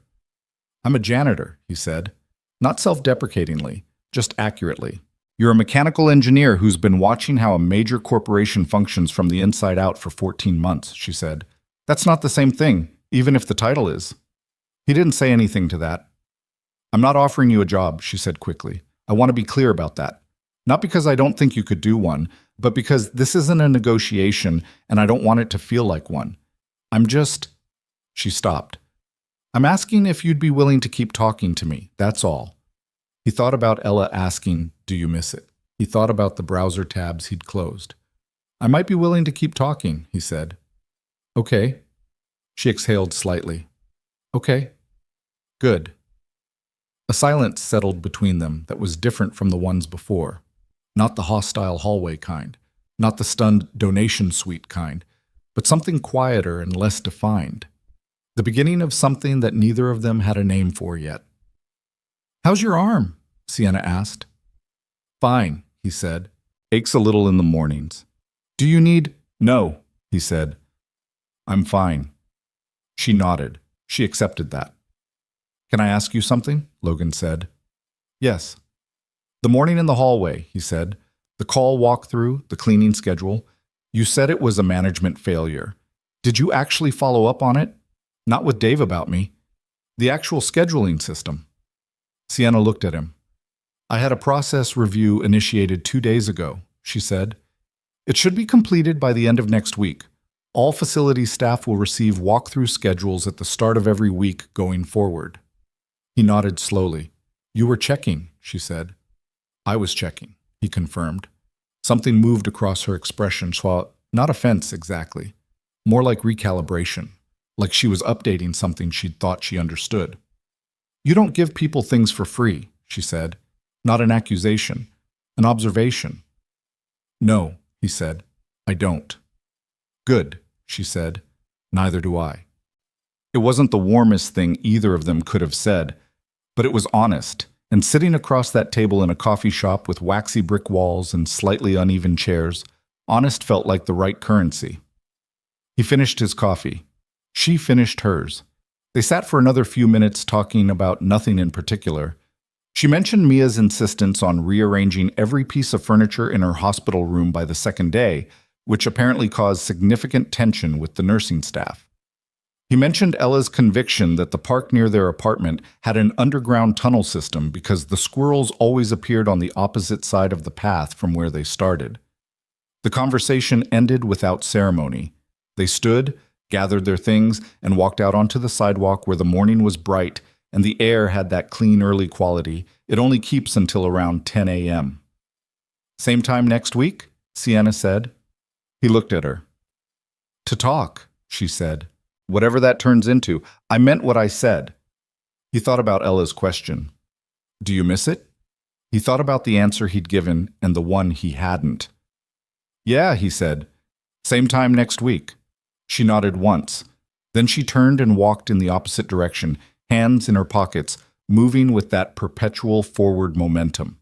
Logan stood on the sidewalk for a moment, watching the Saturday morning go about its business around him. Then he turned and walked toward the parking structure. He had a park to get to. The forecast, per Ella, was no rain. He got home at 11:45. Ella was in Mrs. Reyes's kitchen showing Potato the shark book, explaining something at length while Potato stared at her with the blank, tolerant expression of a cat that had learned to accept the child next door as a permanent feature of the landscape. She's been at it for 20 minutes, Mrs. Reyes said quietly from the doorway. The cat is very patient. She has that effect on people, Logan said, and apparently cats. He took Ella home, made sandwiches, ate them at the kitchen table while Ella told him 3 things she'd learned from Mrs. Reyes, none of which he could verify, and all of which sounded like the kind of domestic mythology that accumulated in older women's kitchens over decades. Then they went to the park. It didn't rain. Ella was vindicated. They walked the main path twice, and she checked the squirrel situation at regular intervals, tracking their appearances with the focused attention of someone building a case. Logan walked beside her with his hands in his jacket pockets, watching her work, and felt, not happy exactly, because happiness was too large and too simple a word for most of what he felt these days, but something in the register of steady, present, here. He put his hand in his pocket and felt the folded edge of Mia's drawing. Thank you, Mr. Logan, in green crayon and a dog that might have been a dog. He left it in his pocket the whole afternoon. He didn't want to unfold it again yet. He just wanted to know it was there. They met the following Saturday. And the one after that. The third Saturday, Sienna brought her laptop. Not because they'd agreed to that, she just showed up with it under her arm and set it on the table and said, "I've been looking at the facility's communication gap, and I want to show you something." Logan looked at the spreadsheet she'd pulled up and pointed out 3 structural problems in the first 4 minutes, which she wrote down without comment, and they spent the next hour talking about workflow the way 2 people talk when they both have something real to contribute and neither of them is performing. It wasn't comfortable exactly. Comfortable implied ease, and ease implied trust, and trust wasn't something either of them distributed freely. But it was functional, which in Logan's experience was often more durable than comfortable anyway. By the 4th Saturday, Deborah Chen had stopped calling to confirm. It was just on the calendar. Coffee, 8:30, the place with the uneven tables. Logan had not told anyone at work about the meetings. He wasn't sure what he would have said. "I have coffee every Saturday with the CEO" sounded like the setup for a joke that ended badly for him. He showed up at Caldwell Dynamics every morning and mopped the same floors and nodded at the same people and fixed the vending machine on the 3rd floor that kept jamming, which he'd diagnosed as a coil alignment issue and corrected with 30 seconds of work, which he also hadn't told anyone about because it wasn't his department, and he hadn't wanted to make it complicated. Dave Herrera found out about the vending machine the following week when someone from maintenance went to actually fix it and found it already fixed. "Hayes," Dave said, finding him in the supply room. "Did you fix the C-wing machine?" "The coil was off," Logan said. "That's a maintenance job." It took 30 seconds. Dave looked at him with the particular expression of a man calibrating between being annoyed and being relieved that he had one less thing on his list. "Next time put in a ticket," he said. "The ticket process takes 3 to 5 business days," Logan said. "The coil took 30 seconds. Dave opened his mouth, closed it. "Fine," he said, "but put in a ticket anyway." "Sure," Logan said, knowing and Dave knowing that this was not a promise either of them was going to track. The 5th Saturday was different. Sienna was already at the table when he arrived, which was normal. What wasn't normal was that she was on her phone when he walked in, and she held up one finger without looking at him. "Give me a minute." And her voice, which he could hear as he sat down, had the clipped, measured tone of someone delivering information they'd already decided how to deliver. "I understand that," she was saying, "but the timeline I gave you was a timeline, not a suggestion. If the Harmon Group isn't ready to commit by Thursday, I need to know that today so I can make other arrangements." A pause. "That's your job, Marcus. Find out and call me back." She lowered the phone and set it face down on the table. She looked tired. Not the sustained terror tired of the hospital days, something slower and more institutional. The tired of running something large and having it push back constantly. "Marcus?" Logan said. "Head of Business Development," she said. "Good at his job in every way except he needs managing, which defeats part of the purpose of hiring someone to handle business development." She picked up her coffee. "Sorry, work follows me." "I noticed," Logan said. "It's a problem," she said. Not defensively, just factually. The way she said most things that were uncomfortable. They went through what they'd been discussing. She'd drafted an initial framework for a working parent support initiative, something she'd started sketching out 3 weeks ago and hadn't told him about until she had enough on paper to show. She pushed it across the table without preamble. Logan read it in the way he read structural documents. Not linearly, but scanning for the weight-bearing points, the places where the logic either held or needed reinforcing. "The child care subsidy model works," he said. "The flexible hours policy has a gap." "Where?" "You've written it as a manager discretion system," he said, pointing to the relevant section, "which means it functions exactly as well as each individual manager's willingness to use it, which means in practice it'll be applied inconsistently, and the people who need it most, the ones with managers who are least flexible, will be the ones who don't get it." Sienna read the section again. Her jaw shifted slightly in the way it did when she was accepting something she didn't want to accept. "What would you do instead?" she said. "Baseline entitlement," he said. "A floor that doesn't require manager approval. Anything above the floor gets discretion. That way, the minimum is guaranteed regardless of who someone reports to. She was quiet for a moment. That removes a level of oversight. It removes a barrier, he said. Those aren't the same thing. She looked at him. You've thought about this before, she said. This isn't on the spot. You already had this. I've been on the other side of manager discretion systems, he said.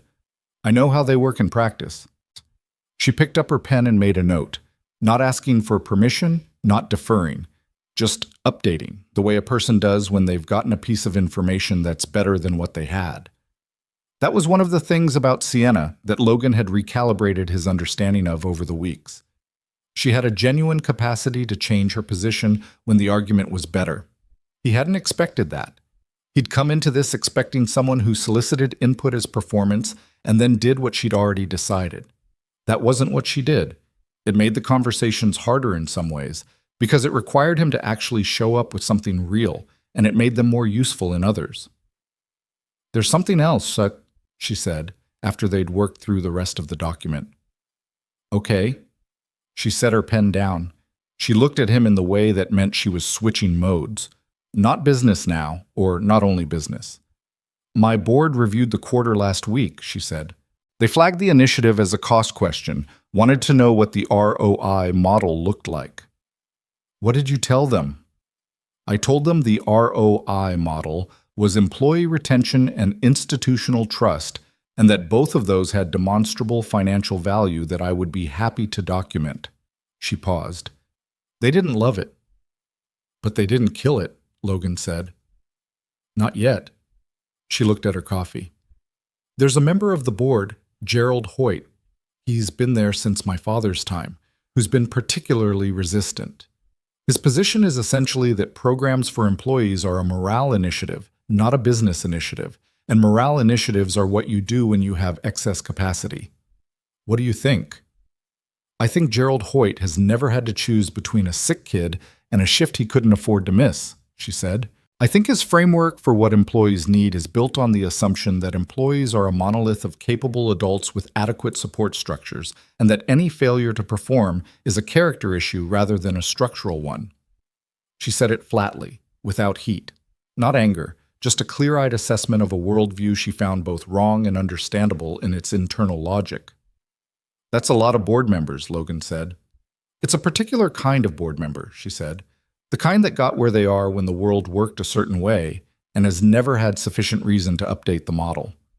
What happens if Hoyt pushes it to a vote? Sienna was quiet for a moment. Then I need to win the vote, she said, which means I need data, implementation case studies, retention impact projections, cost analysis.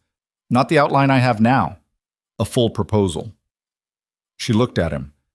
I need someone who can think about systems in that way, who understands both the structural and the human side of what I'm trying to build. Logan looked at her. I told you I wasn't offering you a job, she said. That's what this sounds like, he said. It's a consulting arrangement, she said. Project-based. You'd be compensated separately from your current position. Nothing changes at Caldwell Dynamics unless you want it to. I'm not trying to absorb you. I'm trying to use your brain for something it's actually built for. He sat with that for a moment. Why not hire a consultant, he said. A firm, someone with credentials in HR policy. I have one, she said. Hartley Associates. They're handling the compliance and legal framework. She paused. What I don't have is someone who can tell me where the proposal is wrong because they've lived the experience from the inside. Hartley Associates has never mopped a floor. They've never tried to negotiate a school pickup with a supervisor. Their documents are technically correct and humanly empty. Logan looked at the table. There was a version of this he didn't trust. The version where being asked to contribute to something meaningful was really a form of being absorbed, neutralized, made into a symbol. Look, we consulted the janitor. He'd thought about that version more than once since the Saturday meeting started. He was aware of the optics of his own situation and how they could be useful to someone else without actually being useful to him. But Sienna wasn't. She wasn't performing this. That much he'd established over 4 weeks of watching her operate. She was direct to the point of discomfort. When she was wrong, she said so. When she disagreed, she said that too, clearly and without softening it into something more palatable. He didn't agree with everything she did or every position she took, and she knew that, and it hadn't made her pull back. If anything, it had made her more engaged. I need to think about it, he said. Okay, she said. No pressure. No sales pitch. And I'd need to understand the scope more specifically, he said. Time commitment, timeline, what the deliverable looks like. That's reasonable, she said. And I'd want to know whether this affects my position in the building, he said. My standing with facilities. I'm not interested in becoming something complicated. I've thought about that, she said. The arrangement would be external. No internal reorganization, no title change. Nothing that creates friction with your current role unless and until you decide you want something different. You'd be contracted as an independent consultant for the policy development project. Clean separation. He nodded slowly. Let me think, he said. Take the week, she said. No rush. What? He thought about it for 3 days before he called his sister in Chicago. Karen was 2 years older and lived a life that was almost entirely unlike his. She had a husband, 2 kids in middle school, a job in hospital administration that she complained about with such consistency and specificity that he knew it was actually a kind of love. They didn't talk often enough, which was a mutual failing neither of them had quite gotten around to fixing. She picked up on the 3rd ring, sounding slightly out of breath. Logan, hold on, just... Okay, I'm outside. What's up? He told her about it. Not the whole story, not the hallway and the hospital and the crayon drawing, because that would take an hour and he didn't have an hour. But enough. The meetings, the proposal, the offer. When he finished, Karen was quiet for a moment. The CEO, she said. Yes. Of the company where you're a janitor. Yes? She wants to pay you to consult on a policy initiative. That's what she said. Another pause. Logan, what is actually happening in your life right now? I don't know, he said honestly. Okay, she said. Okay, setting aside how strange this is, which it is, it's extremely strange. Do you want to do it? He was standing in the kitchen while Ella was asleep down the hall, the way most of his real conversations happened, in the quiet after bedtime, when the apartment was still and he had room to think. I think I might, he said. Then do it, Karen said. It's not that simple. Why not? Because I don't know what it changes, he said. I've built something stable, me and Ella. The routine works. The job has the hours I need and the coverage I need, and I know how it runs. If I start pulling at threads, the routine works, Karen said. But it's not what you want. You haven't said that, but you haven't needed to, because I have known you for 34 years and I can hear it. I'm not unhappy, he said. I know you're not unhappy, she said. That's not what I said. A pause. You're managing. You're really good at managing. But managing and living aren't the same thing, and you know that. He was quiet. What would Claire say? Karen said. It was the kind of question that could land badly. She'd asked it before, when he'd made decisions out of caution rather than choice. Not cruelly. Karen was not a cruel person, but with the particular bluntness of someone who had known Claire too, who had watched what the last years did to both of them. He knew what Claire would say. Claire would say, Logan, don't be an idiot. She would say it with the specific exasperation of someone who loved him and was not interested in watching him choose small out of fear. She'd tell me to do it, he said. Yeah, Karen said, she would. He leaned against the counter. Outside the kitchen window, the city was doing its usual thing, lights on in the buildings across the street. Someone moving behind a curtain 2 floors up, the low, indefinite noise of a place that didn't sleep. It's also weird, he said. The dynamic. She humiliated me in a hallway full of people, and now I'm consulting for her. There's something... People change, Karen said. Or they don't. You're the one who's been in the room with her. Do you think she's changed? He thought about the donation suite, about the document with the flexibility policy gap, about the way she'd written down his correction without performing gratitude about it. I think she's trying to, he said. Trying and changing aren't the same thing. No, Karen said, but trying is how changing starts. He called Sienna on Thursday and said yes. She said, "Good," and then immediately said, "I'll have Deborah send you the project scope document and the draft timeline. We should set a proper working meeting for next week, not Saturday coffee, something with more structure." "Saturday coffee can still happen," he said. A brief pause. "Yes," she said. "Saturday coffee can still happen." The working meetings were different from the Saturday ones. They happened in a small conference room at a neutral co-working space Sienna rented by the hour. Not Caldwell Dynamics, which would have made things complicated. Just a clean, functional room with a whiteboard and decent internet. Logan came in on his own time, usually Tuesday evenings after Ella was settled with Mrs. Reyes. Sienna came from whatever her day had been, which was usually a lot. She was harder to read in that context. More professional, more controlled. The armor back on because there were other people sometimes, a junior analyst named Priya who was running the data modeling, and Sienna was not a person who showed her working in public. But the work itself was good. Logan had not done structured analytical work in years. Not the kind that had a deliverable, that had a problem and a solution and a method for connecting them. And sitting with the proposal documents and the retention data and the employee survey results that Sienna had commissioned, he felt something wake up in him that had been dormant for long enough that he'd half forgotten it. Not nostalgia. Something more functional than nostalgia. The satisfaction of a thing fitting correctly, a load-bearing equation that resolved the way it should. Priya was sharp and asked good questions and initially treated Logan with the careful, neutral politeness of someone who wasn't entirely sure what to make of him. That shifted around the third session when he caught an error in her cohort analysis. Not a fundamental flaw, just a wrong assumption about the baseline comparison group, and walked her through it without making it a thing. "Oh," she said, looking at the corrected version. "Yeah, that actually changes the attrition rate by about 4 points," Logan said.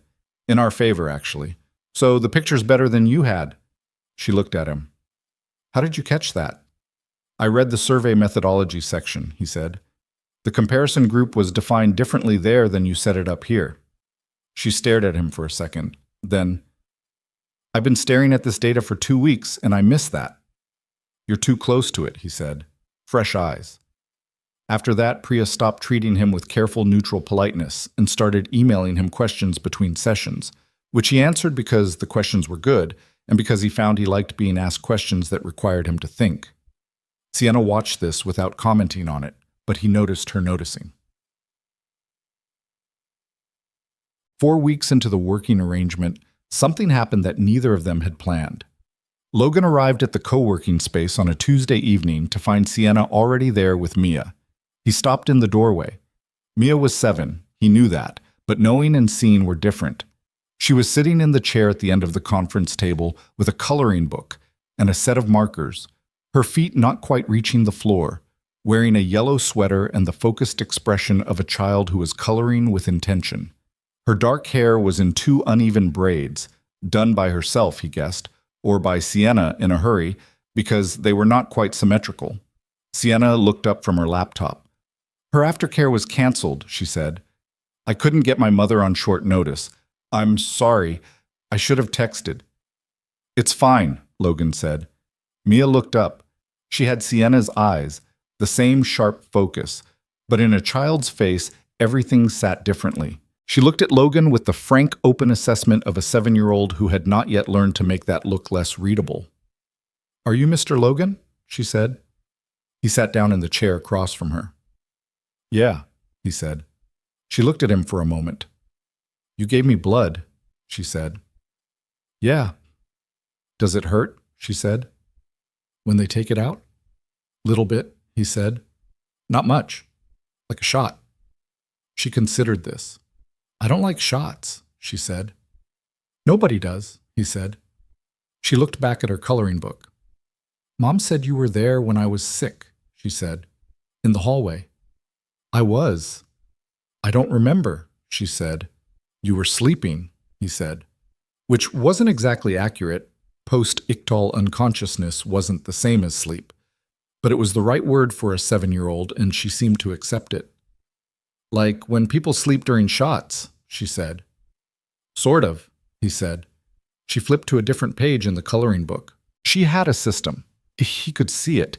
Certain colors for certain sections, a logic to the way she moved through the image that wasn't random. He watched her work for a moment. "What are you coloring?" he asked. "A map," she said. Logan went very still. He looked at the page she'd flipped to. It was not a map in the geographic sense. It was an illustration of an underwater scene with a seafloor and fish and a sunken ship. But Mia had colored the water differently in different sections, and she'd labeled some of the sections in her own private notation, small marks and symbols that she'd created herself. "What do the symbols mean?" he said. She looked up at him, evaluating whether this was a sincere question or the kind that adults ask to be polite. She seemed to decide it was sincere. "That one means deep," she said, pointing. "And that one means where the fish live. And that one means dangerous." "How do you know which parts are dangerous?" he said. "I decided," she said simply. "It's my map." Across the table, Sienna had stopped typing. She was watching them. Logan looked at the map, at the symbols, at the sections Mia had decided were dangerous, which were, he noticed, also the most heavily colored, the most detailed, the parts where she'd spent the most time. "My daughter makes maps too," he said. Mia looked up sharply. "Real places?" "Made-up ones," he said. "Like yours. She names them." "I name mine," Mia said. "This part is the cold sea, and this part is the near water. Hers has a Port Ella," he said. "Named after herself." Mia considered this. "That's okay," she said.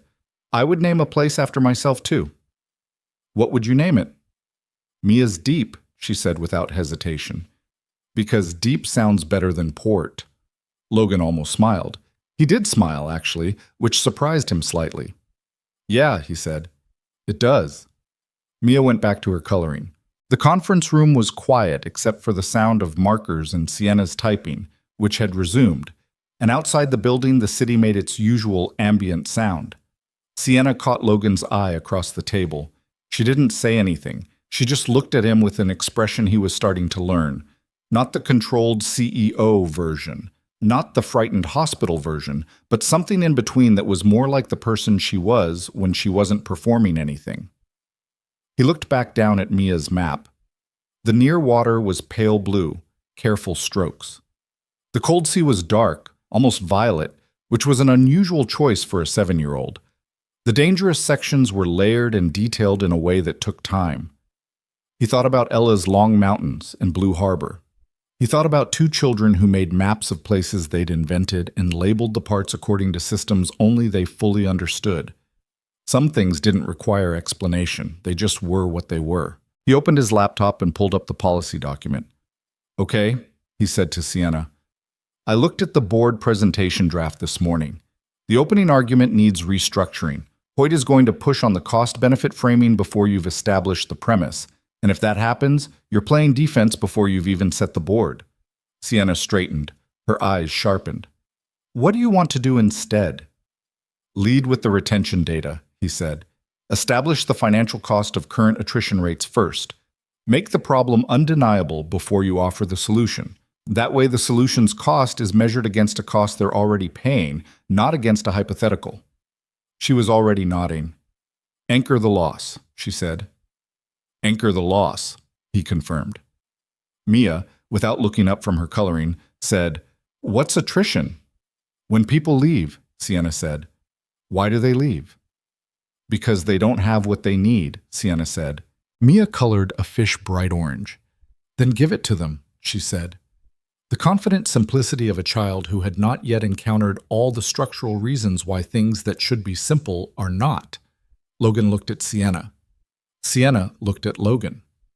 Neither of them said anything. There wasn't really anything to say. The board presentation was scheduled for a Thursday in November, 6 weeks after Logan had said yes to the consulting arrangement, and approximately 3 months after a 7-year-old girl had seized in a hospital hallway and reset the coordinates of two people's lives in ways neither of them had fully mapped yet. Logan was not supposed to be there. The arrangement had always been clear. He built the framework. She presented it. He was the structure behind the wall, not the face on the outside. That was what made sense, what preserved the clean separation Sienna had promised, what kept his position at Caldwell Dynamics from becoming something complicated. He'd understood that from the beginning, and he'd agreed to it because it was the right call. Sienna called him at 6:45 on the morning of the presentation. He was making Ella's lunch, peanut butter, no jelly, the crust cut off, which was a preference he'd tried to gently discourage twice and abandoned because some things weren't worth the negotiation. And his phone buzzed on the counter, and he wedged it between his ear and his shoulder. "I need you in the room," she said. He put down the knife. "We talked about this." "I know what we talked about," she said. "I'm telling you the situation changed. Hoyt called an emergency pre-meeting last night with 4 other board members.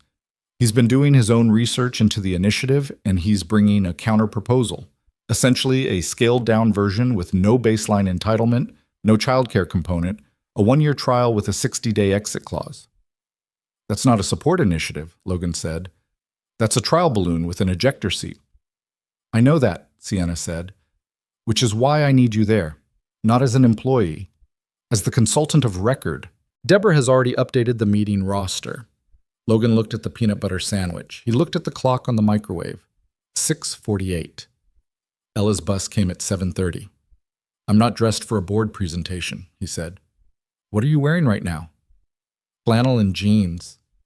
"Do you own a suit?" He thought about the back of his closet. Something that might have been a suit at some point. "Logan, I have a sport coat," he said. "It fits." "Wear that," she said. "The board doesn't need a suit. They need the person who built this." He was quiet for a moment. "What time?" he said. 10 o'clock. I'll have Deborah text you the address. It's the Caldwell Dynamics main boardroom, 14th floor. The 14th floor. The same floor he'd mopped at 7:52 on a September morning with 6 other people in the hallway watching. The sport coat instead of the gray uniform. He thought about Ella asking, "Do you miss it?" "Okay," he said. "I'll be there." He dropped Ella at school, went home, found the sport coat, navy, bought for a firm presentation 8 years ago and worn maybe 4 times since. Still fit because he was built roughly the same as he'd been at 24, and paired it with the least wrinkled dark trousers he owned and a shirt that was presentable if you didn't look too closely at the second button. He looked at himself in the bathroom mirror. The last time he'd dressed like this for a professional purpose, Claire had straightened his collar in the kitchen of the apartment they'd rented on Morrow Street, the one with the broken radiator and the view of the parking structure. And she'd said, "You look like someone who knows what he's doing," and he'd said, "Let's hope the committee thinks so," and she'd kissed him and told him to stop second-guessing himself and go. He stood in front of the mirror for longer than he needed to. Then he picked up his keys and went. The Caldwell Dynamics boardroom was on the far end of the 14th floor, the part he usually finished last on his morning rounds. A long room with a table that seated 16 and windows that ran floor to ceiling along the south wall, with a view of the city that on a clear day went all the way to the river. He'd cleaned this room 40 or 50 times.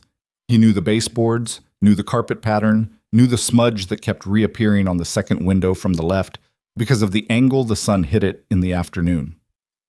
Walking into it in the sport coat was one of the stranger experiences of his recent life, which had contained several. Sienna was already there with 2 members of her executive team, a woman named Rachel, who handled HR, and a man named Curtis, who was the CFO, both of whom Logan had met during the working sessions. Priya was setting up the presentation on the room's display system, moving with the focused efficiency she had when she was nervous and converting it into motion. There were 8 board members. Gerald Hoyt was at the far end of the table, 60s, silver-haired, the kind of person who had learned to weaponize reasonableness, who made opposition feel like a calm and rational position rather than resistance. Logan had read enough about him in the past 6 weeks to recognize the type. He'd met the type. He'd presented to the type when he was at the engineering firm, in rooms not entirely different from this one. The other board members were a range, some who'd already signaled support for the initiative in preliminary conversations, some genuinely undecided. One other who Logan suspected was aligned with Hoyt, but hadn't been overt about it.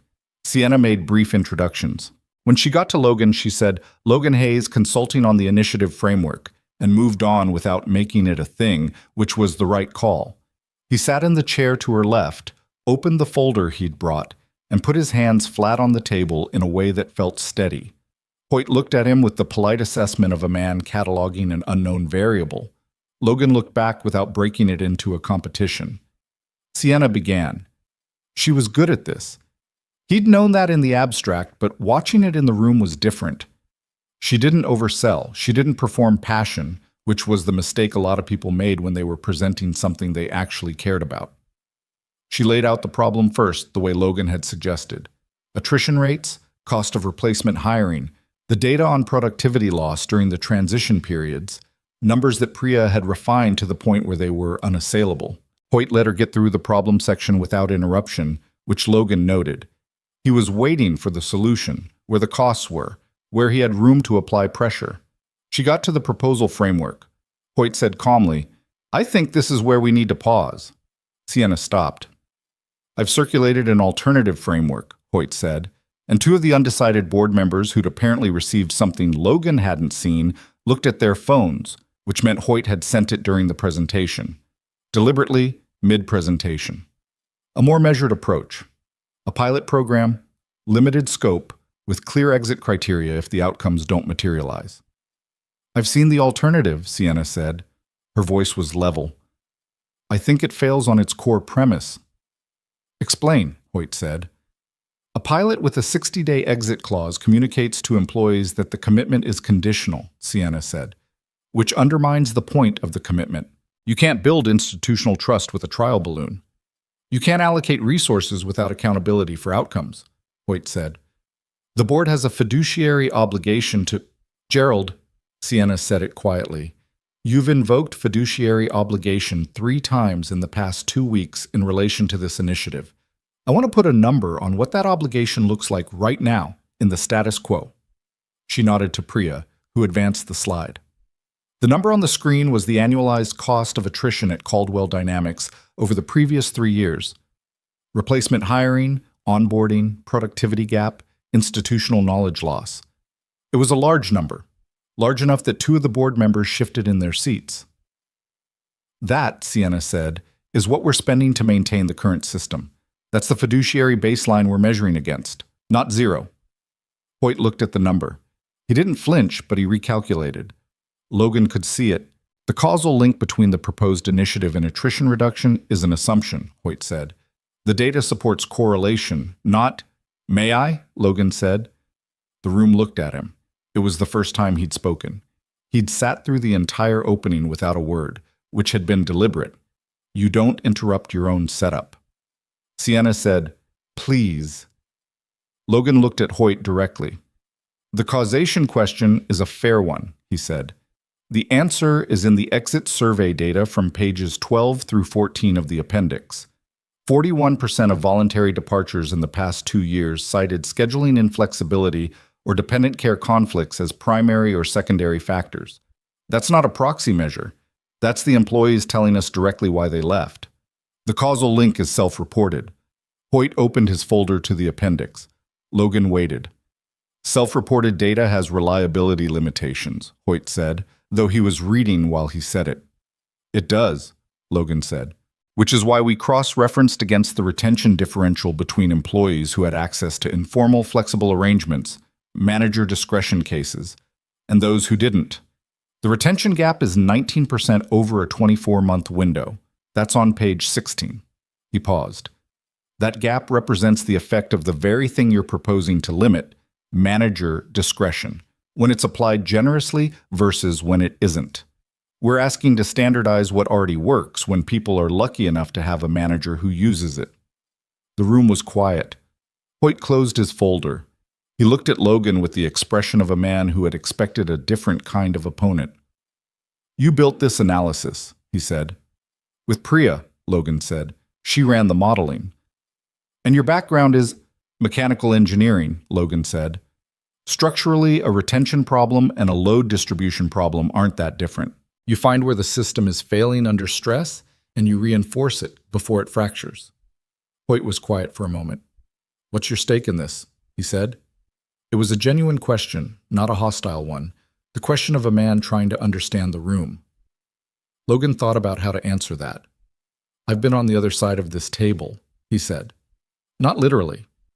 I mean, the other side of these decisions. A sick family member. A job that couldn't flex. A system that wasn't built for the situation I was in. I know what it costs to navigate that without a floor under you, and I know it's not a character issue. It's a structural one. He paused. So my stake is that I know what the data looks like when it's a person instead of a number. That's all. Nobody said anything for a moment. One of the board members, a woman named Alicia Marsh, who'd been quiet through most of the meeting and whose vote Sienna had marked as genuinely uncertain, said, "Can you walk us through the baseline entitlement piece specifically? The Hoyt proposal removes that component, and I want to understand what the practical difference is." Logan walked her through it. He used the same explanation he'd given Sienna at the coffee shop. The manager discretion gap, the inconsistency of outcome, the difference between a floor and a ceiling. Alicia Marsh asked 2 follow-up questions, good ones, and he answered them, and he could see her landing somewhere different from where she'd started. The board went to deliberation. Logan and Sienna and the executive team stepped out into the hallway. Sienna stood with her arms crossed and her back against the wall, and her eyes on the middle distance, which was what she did when she was running calculations. "Hoyt's going to vote no," she said. "I know," Logan said. "But I think we have Marsh," she said. "And if we have Marsh, we have the votes." "I think so too." She looked at him.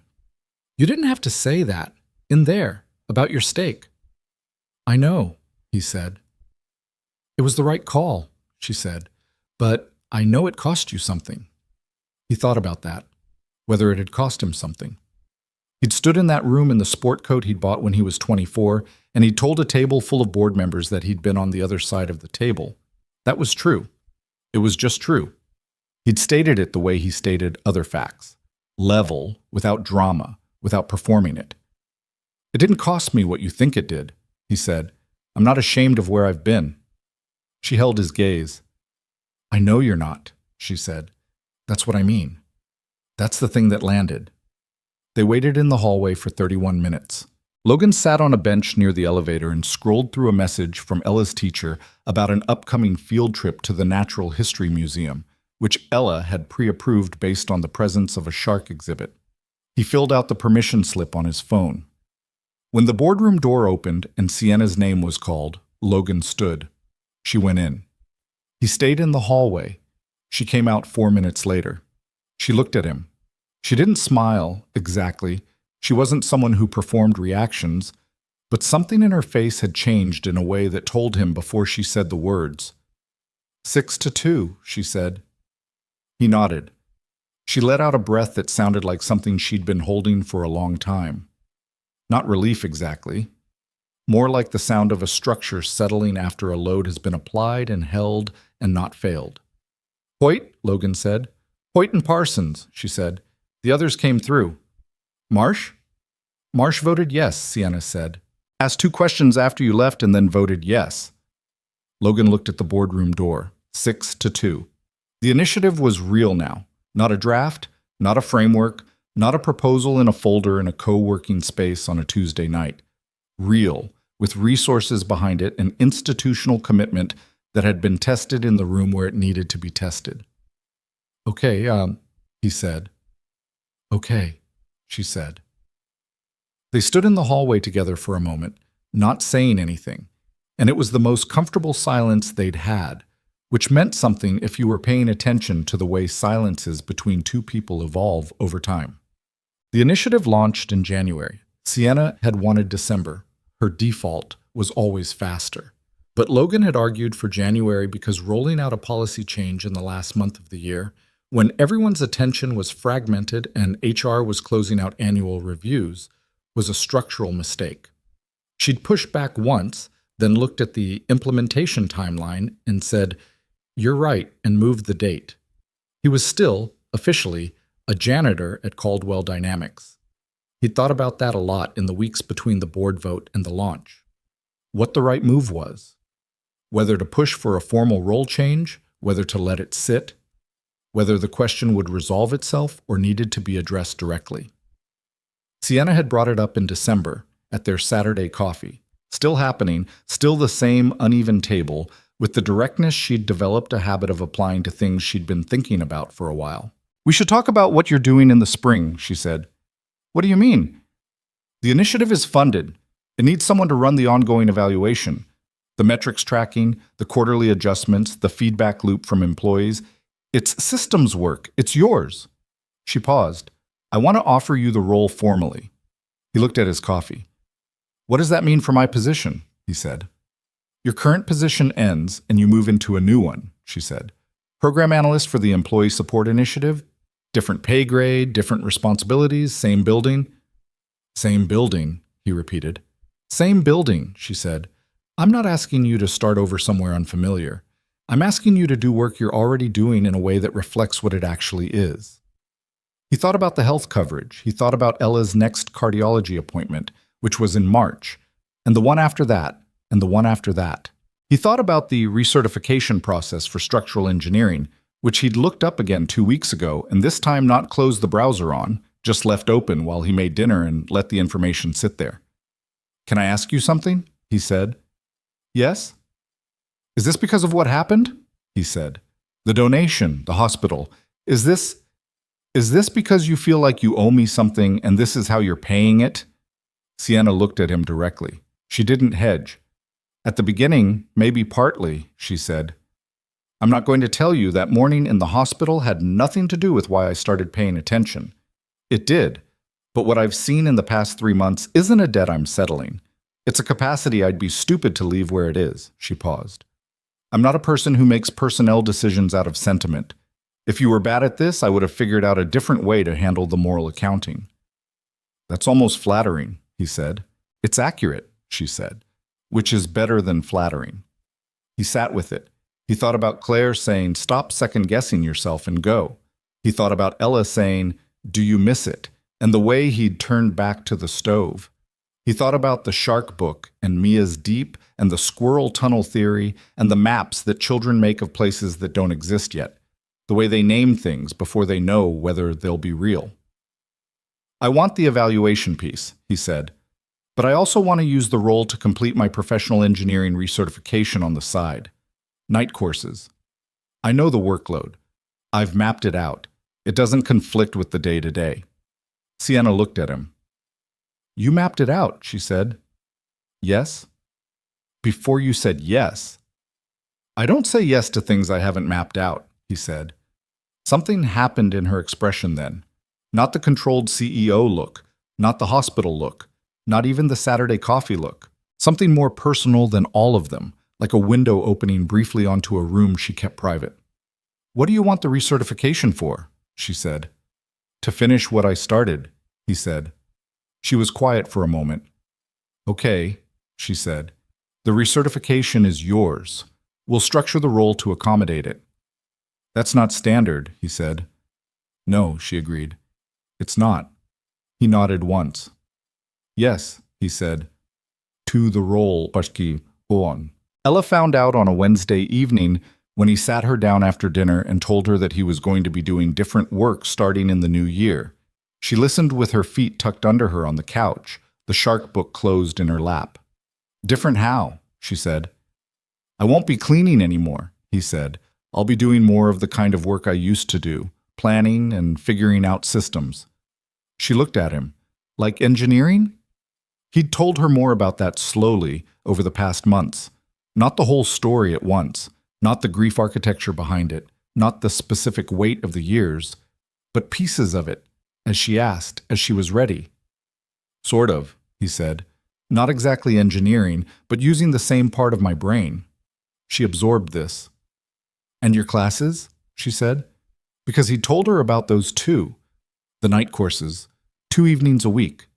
Mrs. Reyes or his sister's college-age daughter who'd started babysitting. "Those keep going," he said. She nodded slowly. The calculating expression, the one that was Claire's. "Dad," she said. "Yeah." "Are you happy?" she said. "Not is everything okay? Not are things better? Are you happy?" The directness of a child who had learned that specific questions got more honest answers than general ones. He looked at her for a moment. The real answer was complicated in the way that real answers to that question always are. He wasn't happy the way he'd been happy before Claire got sick, because that kind of happiness had a foundation that no longer existed, and he wasn't going to pretend otherwise. He wasn't the kind of person who manufactured contentment out of denial. He knew what was missing. He carried it. But there was Ella's feet tucked under her on the couch. There was the shark book and the maps and Mia's deep. There was a boardroom on the 14th floor where the structure had held under load. There was a Tuesday evening when he'd walked into a co-working space and found a 7-year-old coloring a map and labeled the dangerous parts most carefully of all. There was the work of rebuilding a life not by pretending the loss wasn't real, but by building around it, slowly, imperfectly, in the way that real structures are built, with visible seams and load calculations and adjustments along the way. Getting there, he said, and meant it. Ella looked at him for another moment. Then she uncurled herself from the couch and came and sat next to him, leaning against his arm with the comfortable possessiveness of a child who had decided where she belonged and settled into it fully. "Okay," she said. They sat like that for a while. Outside the window, the winter was coming in. The light going shorter, the city going brighter to compensate, the way cities do. In February, Mia Caldwell's 6-month neurological follow-up came back clean. Sienna called Logan to tell him, at 8 in the morning, which was unusual for her, she was a 7 a.m. person or a 10 p.m. person, never 8. "Clear," she said. "No residual markers. Dr. Reeves is..." She said it's about the best outcome we could have hoped for. Logan was in the parking lot of Ella's school, having just dropped her off. He sat in the car with the engine running and the heat going and looked at the bare tree at the edge of the school property, its branches against the gray February sky. "That's good news," he said. "It is," Sienna said. And then, quietly, "She asked about Ella this morning." "Yeah?" "She wants to know if Ella would want to come to her birthday party," Sienna said. "It's in March. She's been planning it since January. It has an ocean theme because of the map thing, I think, and also because my mother made the mistake of taking her to an aquarium in December." Logan thought about Ella, who had been asking about sharks since September with the consistency of a subscription service. "I think Ella would like that," he said. "Mia would also like it," Sienna said. "She told me, and I quote, 'Ella sounds like a good mapper.'" He almost laughed. "She is," he said. "She's a very good mapper." A pause. "Logan," Sienna said. "Yeah. I owe you more than I'll ever be able to say properly," she said. "I know you don't want me to keep saying that, but I want you to know that I know it. Not just the blood, all of it. The work, the boardroom, the things you said that I needed to hear from someone who wasn't afraid to say them." A pause. "The whole thing." He sat with that. He thought about the hallway in September, the mop cart, the 6 people watching, the particular texture of being reduced in public, the feeling he'd put somewhere quiet and let sit. He thought about how that moment had been the condition for everything that followed. Not because it should have been. It shouldn't have been. People shouldn't need to donate their blood before the person who humiliated them looks at them straight. But because that was how it had unfolded, in the imperfect and unscripted way that things actually unfold. Life didn't arrange itself into clean moral lessons. It arranged itself into sequences that only looked like lessons in retrospect, when you could stand far enough back to see the shape. "You changed," he said. "That's yours. I didn't do that for you." "I know," she said, "but you gave me a reason to." He didn't argue with that. "March," he said. "Ella will be there." The birthday party was held at the community center, 3 blocks from Sienna's apartment. An ocean-themed room that Mia had apparently supervised with considerable input, featuring construction paper fish along the walls and a banner that said MIA's Deep in large letters, which Logan saw when he walked in with Ella, and felt something shift in his chest so quietly that no one would have noticed. Ella noticed, because Ella noticed everything. "That's the name she said," Ella said, eyes wide, reading the banner. "Yeah," Logan said. "She named it after herself." "She did." "I told you that was okay?" Ella said, with the satisfaction of someone whose judgment has been confirmed. Mia found Ella within approximately 45 seconds of their arrival, and the 2 of them disappeared into a corner with Mia's coloring books and Ella's notebook and did not emerge for 40 minutes, which Logan tracked with the monitoring awareness of a parent and then let go of, because Ella's face when she was talking to Mia had the focused, alive quality it got when she'd found something genuinely interesting. He stood near the edge of the room with a cup of coffee someone had pressed into his hand. Sienna appeared beside him.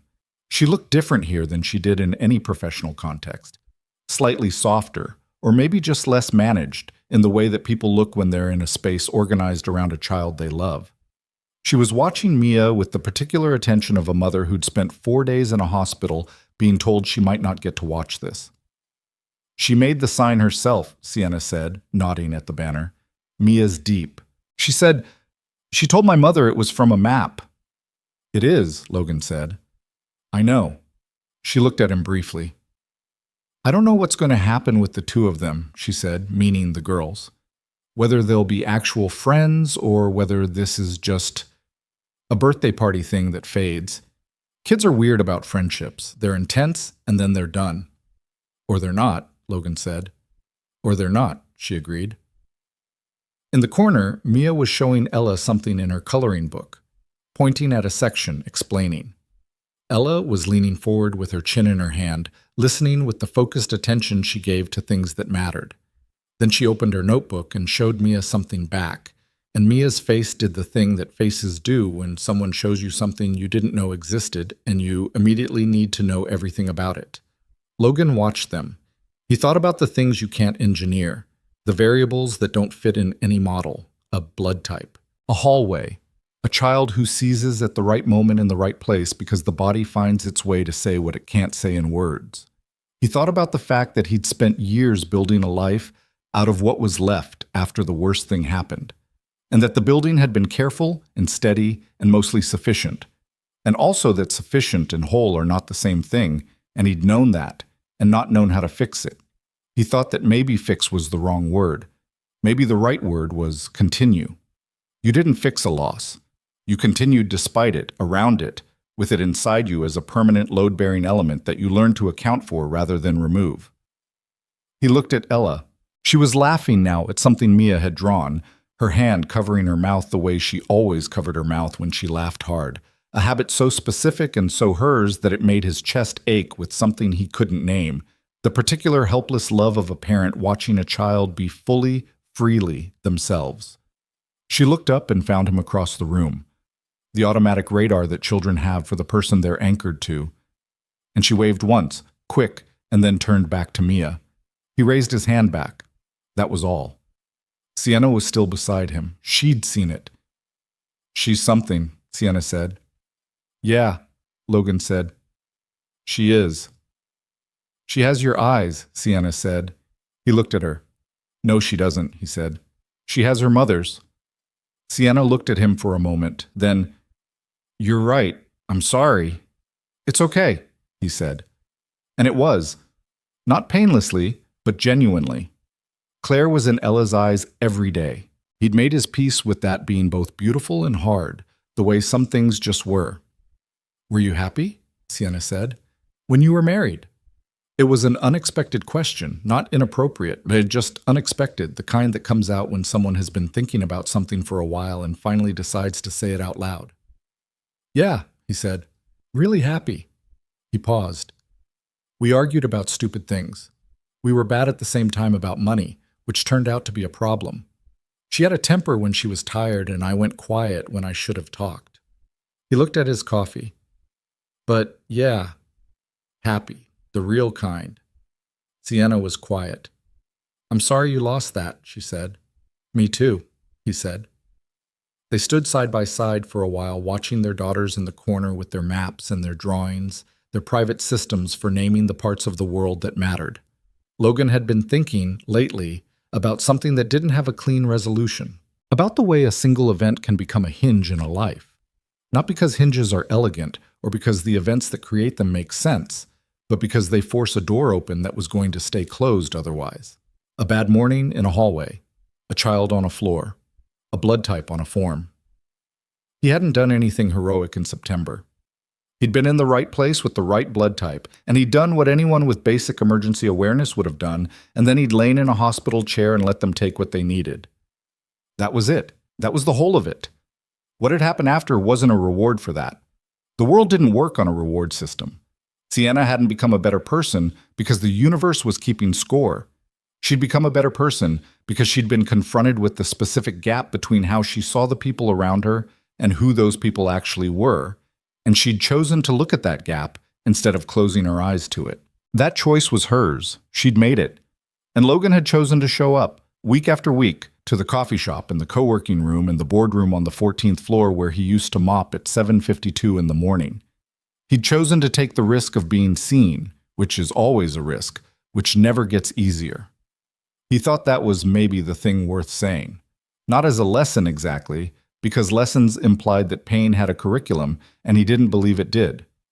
But as an observation about how things actually work, underneath the version where everything resolves neatly. Compassion doesn't guarantee a return. You show up for a child in a hallway and maybe nobody ever knows. You give your blood to someone whose mother treated you like furniture, and maybe she never changes. Maybe you go back on Monday and nothing is different. Most of the time, that's the story. Most of the time, there's no Sienna in the doorway, no drawing from a 7-year-old, no boardroom where the structure holds. You do it anyway. Not because it comes back to you, because it's what you do when a child needs it, and you have what's needed, and the alternative is walking away, and walking away is not something you can live in the same body with. That was what Logan knew, standing in a room decorated with construction paper fish, while his daughter laughed in a corner with a girl she'd met in a hospital hallway. He knew it not as a principle, but as a fact about himself. The kind that you discover not when things are easy, but when they're not. When the person who humiliated you this morning is the same person whose daughter is seizing in front of you this afternoon, and the universe is asking you what you're made of, and there's only one answer that lets you look at your kid at the end of the day without something going wrong behind your eyes. He was made of whatever it took to show up. That was enough. It had always been enough. Ella stood up from the corner and crossed the room toward him with the purposeful stride she'd had since she was 2, Mia trailing behind her with the coloring book under her arm. "Dad," Ella said, "Mia's map has currents." "I made currents," Mia said. "Arrows, for which way the water goes." "Ella's maps don't have currents," Ella said, not as a complaint, as information she was actively processing. "Do you want to add some?" he said. Ella considered this deeply. "Maybe," she said. "I have to think about which way the water goes in places I made up." "You decide," Mia said. "It's your map." Ella looked at her. "You can help," she said, "if you want." Mia thought about this for approximately 1 second. "Okay," she said. They turned and went back to the corner. Logan watched them go. Beside him, Sienna said nothing. There wasn't anything to say. Some things didn't need commentary. They just needed someone to stand there and be present for them. And he was. And she was. And the room was full of the particular noise of children at a birthday party. And outside, the February was still doing its cold gray thing. And somewhere in his jacket pocket was a folded piece of construction paper with "Thank you, Mr. Logan" in green crayon, and a dog that might have been a dog. He'd carried it every day since September. He didn't think he was going to stop.